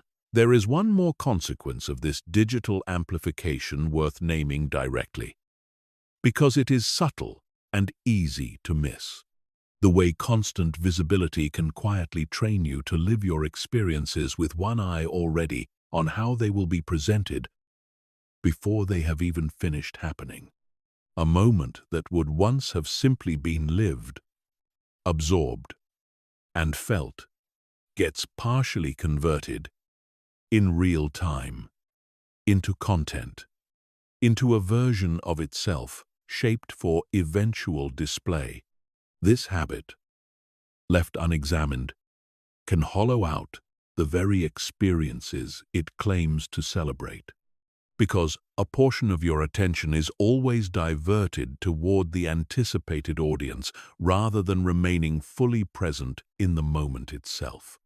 Reclaiming the ability to have an experience purely for its own sake, without immediately packaging it for external consumption, is one of the quieter but more meaningful forms of freedom this work can restore. There is also a specific kind of comparison unique to digital spaces worth naming directly, because it operates slightly differently from the ordinary comparison trap described earlier in this book. In addition to comparing yourself to real people presenting curated versions of their lives, digital environments also expose you to an enormous number of people you will never actually meet, whose full circumstances, resources, and struggles remain entirely invisible to you, reduced down to a single image or a single accomplishment stripped of all context. This creates comparisons that are not simply unflattering. They are fundamentally incomplete, built on a fraction of the information required to make any honest assessment. A person's visible success online might be the product of resources, privilege, timing, or support systems entirely invisible in the post itself, and measuring your own progress, made under your own specific circumstances, against this incomplete picture is not a fair comparison in any meaningful sense. It is simply a distortion that happens to feel like information, because it arrives dressed in the visual language of fact. Recognizing this distortion for what it is, an incomplete fragment rather than a genuine benchmark, is an important part of protecting yourself from a comparison trap that digital platforms have made more frequent, more persistent, and more difficult to escape than any previous generation had to contend with. Chapter 14. Living Boldly in Full View. Everything discussed throughout this book eventually arrives at a single practical question. What would you actually do? Who would you actually become if the fear of judgment stopped functioning as the deciding factor in your choices? This is worth sitting with directly, because abstract understanding of the mechanisms behind approval seeking means little if it never translates into concrete, lived changes in how you actually move through your days. It can be useful to picture this question not as a single, sweeping decision, but as a series of specific forks you will actually encounter, often within the very near future, sometimes within the coming days. Somewhere ahead of you, is a conversation you have been avoiding, a piece of work you have been sitting on rather than sharing, a request you have been meaning to make but keep postponing, a version of your appearance or your opinions or your interests you have been quietly holding back in favor of something more universally acceptable. These are not hypothetical future tests of your growth. They are the actual, immediate proving ground where everything discussed across this book either takes root in your real life or remains a pleasant but ultimately inert set of ideas you enjoyed listening to and then set aside unchanged. The difference between those two outcomes is not intelligence, and it is not even primarily courage in the dramatic sense the word often implies. It is simply repetition, the willingness to apply the pause and check practice, the willingness to act despite the presence of fear, rather than waiting for its absence, applied specifically and deliberately to the actual forks in front of you, rather than to a vague, general intention to someday be bolder. Consider the goals you have quietly set aside, not because they were impossible, but because pursuing them publicly carried the risk of visible failure, of judgment from people who might question the attempt, mock the ambition, or simply witness you falling short of something you dared to try. Consider the honest conversations you have avoided, not because you lacked the words, but because the potential discomfort of the other person's reaction felt like a risk not worth taking. Consider the parts of your personality, your sense of humor, your particular passions, your unconventional opinions that you have quietly dimmed down to a more palatable, less distinctive version in order to avoid standing out in ways that might invite scrutiny. Living boldly in the context of everything covered in this book does not mean becoming reckless or indifferent to genuine consequences. It means recalibrating your relationship with risk, specifically around social judgment, recognizing that the perceived danger of embarrassment, of visible failure, of standing out, has been consistently overestimated by an ancient alarm system that cannot distinguish between actual danger and a merely uncomfortable social moment. Once that recalibration genuinely takes hold, the risk calculus around pursuing ambitious goals, having honest conversations, and expressing your full personality shifts considerably because the primary deterrent, an inflated fear of judgment, no longer carries the same weight it once did in your decision-making process. It is worth being specific about what living boldly actually looks like in practice, because the phrase can otherwise remain a vague, inspirational abstraction rather than something actionable. It looks like sharing work before it feels fully ready, because waiting for perfect readiness, as discussed earlier in this book, is often simply another disguised form of the silence trap. It looks like asking directly for what you want, whether that is a raise, an opportunity, a specific kind of support from someone you love, rather than hoping it will be noticed and offered without you ever having to risk the vulnerability of a direct request. It looks like admitting when you don't know something, rather than performing a confidence you don't actually feel purely to avoid the discomfort of appearing uncertain. It looks like pursuing an unconventional path, whether in career, relationships, or lifestyle, even when it invites questions or skepticism from people who expected something more familiar and legible. Each of these actions carries a small, real risk of judgment, and none of this book's teaching suggests that risk will disappear entirely. What changes is your relationship to that risk, your willingness to act despite its presence, informed by the accurate understanding, built across every previous chapter, that the actual cost of judgment is almost always smaller, more survivable, and more temporary than the ancient alarm system predicts, while the cost of continued silence, continued shrinking, continued performance compounds quietly and permanently across the entire span of a life that only happens once. There is a particular kind of regret worth naming here, because it tends to surface later in life with far more weight than the temporary sting of an embarrassing moment ever carries.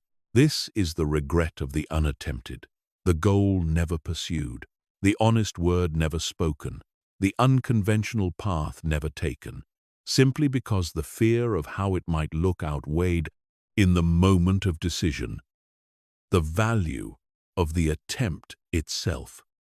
People rarely look back with lasting pain over an attempt that did not succeed. They look back, far more often and far more painfully, on the attempts they never allowed themselves to make.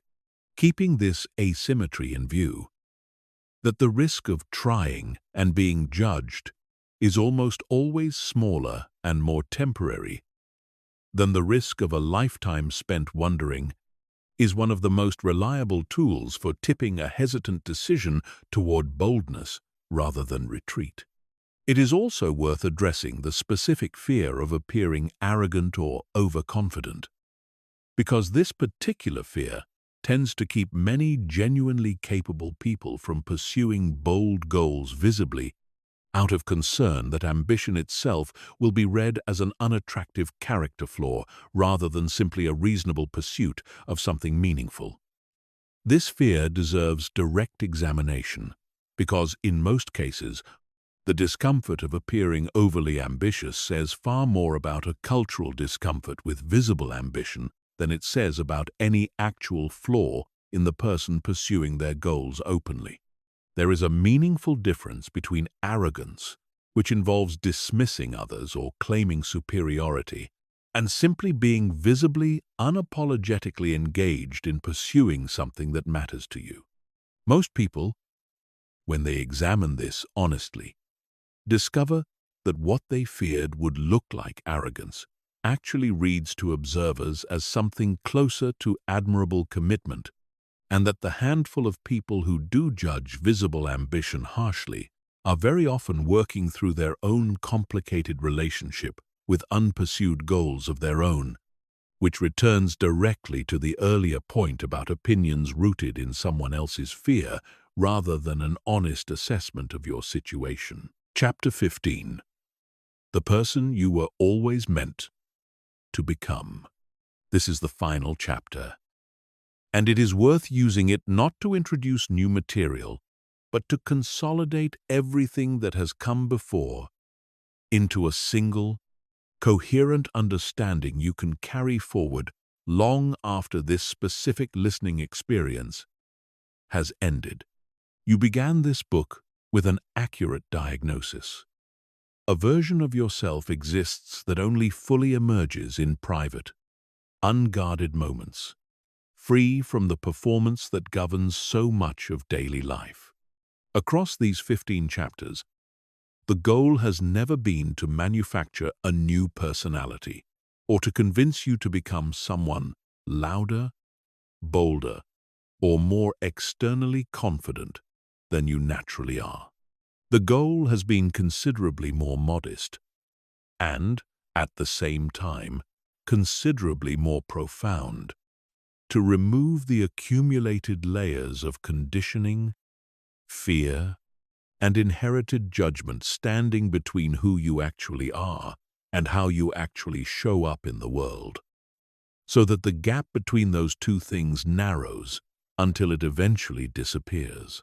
This work does not end with the final sentence of this book. It continues in the small, ordinary decisions of your next ordinary day.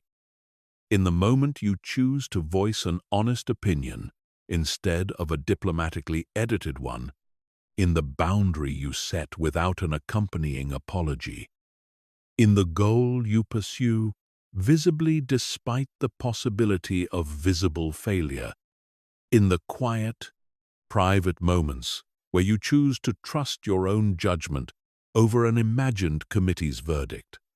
None of these individual moments will feel monumental in isolation. That is exactly how lasting change actually works.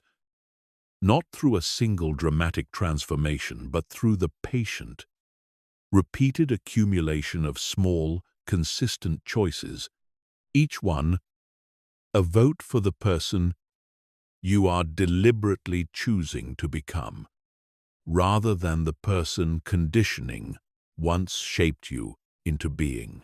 Remember, as you move forward from here, that the fear you have felt around judgment was never evidence of weakness. It was evidence of a functioning nervous system doing exactly what evolution built it to do, protecting you from social exclusion, using tools designed for a world that no longer exists in the same form. You are not fighting against a personal flaw.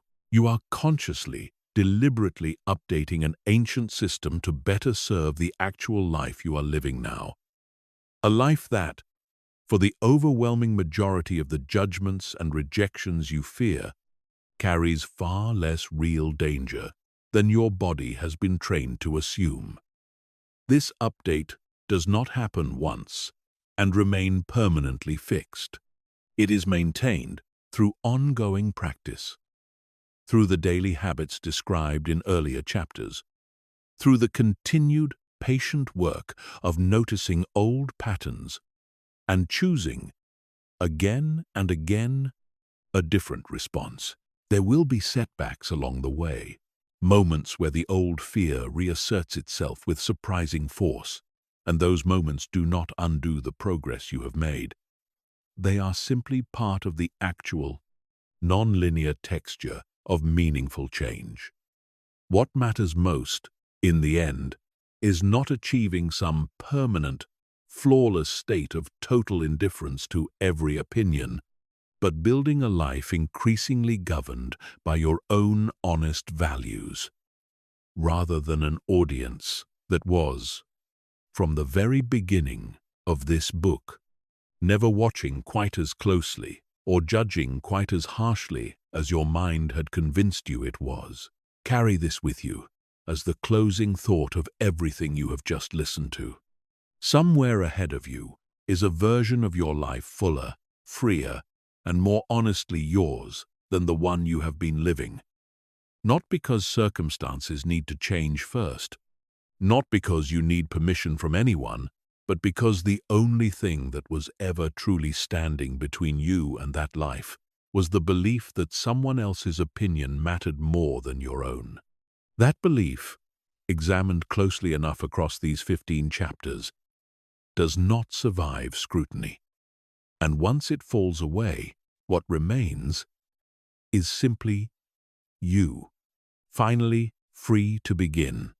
Before closing entirely, it is worth offering one last, practical anchor you can return to at any point in the future.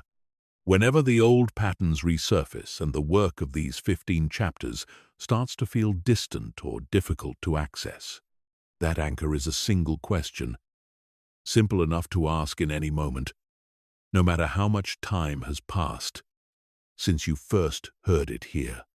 When facing a decision clouded by fear of judgment, ask yourself plainly, what would I choose right now if I fully trusted my own judgment and fully believed the people around me were, on balance, far less invested in my choices than my anxiety is currently suggesting? This question will not eliminate the fear instantly, and it was never meant to. What it does is create a small but meaningful gap between the automatic, fear-driven response and the response that actually reflects your values. And in that gap, real choice becomes possible again. Every chapter of this book has ultimately been an attempt to widen that gap, to slow down a process that used to happen entirely on autopilot, and to hand the final decision back to the part of you capable of weighing evidence, values, and genuine priorities.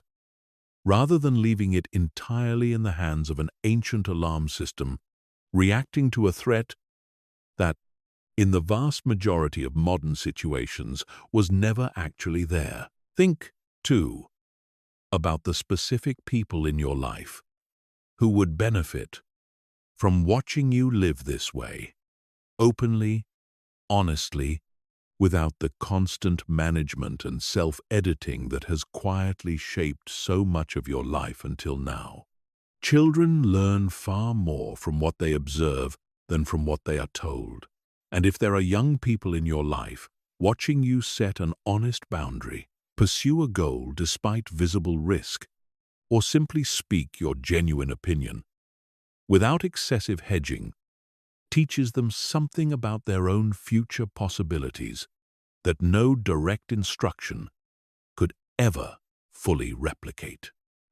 The same is true for friends and peers who may be quietly struggling with the exact same patterns described throughout this book, watching for permission, whether they realize it or not, from someone in their life willing to go first. There is a kind of quiet, generous influence available to anyone doing this work seriously and visibly, an influence that extends well beyond your own individual freedom and into the lives of everyone who witnesses what becomes possible once a person stops outsourcing their worth to an audience that was never as engaged, as attentive, or as invested as the fear had always suggested. As this book comes to a close, resist the temptation to treat its ending as the completion of the work itself. What you have gained across these 15 chapters is not a finished transformation but a clear, thorough map, one detailed enough to guide you through the actual terrain of this change for as long as you continue walking it. Maps are only useful when they are used, revisited, and applied to the real, specific, sometimes messy decisions of an actual life, not simply understood once and set aside. Return to these ideas whenever you need to. Revisit the framework for sorting whose opinion actually counts whenever a piece of feedback lands harder than it should. Revisit the reminder that your ancient alarm system cannot distinguish real danger from mere discomfort whenever fear starts making your decisions for you.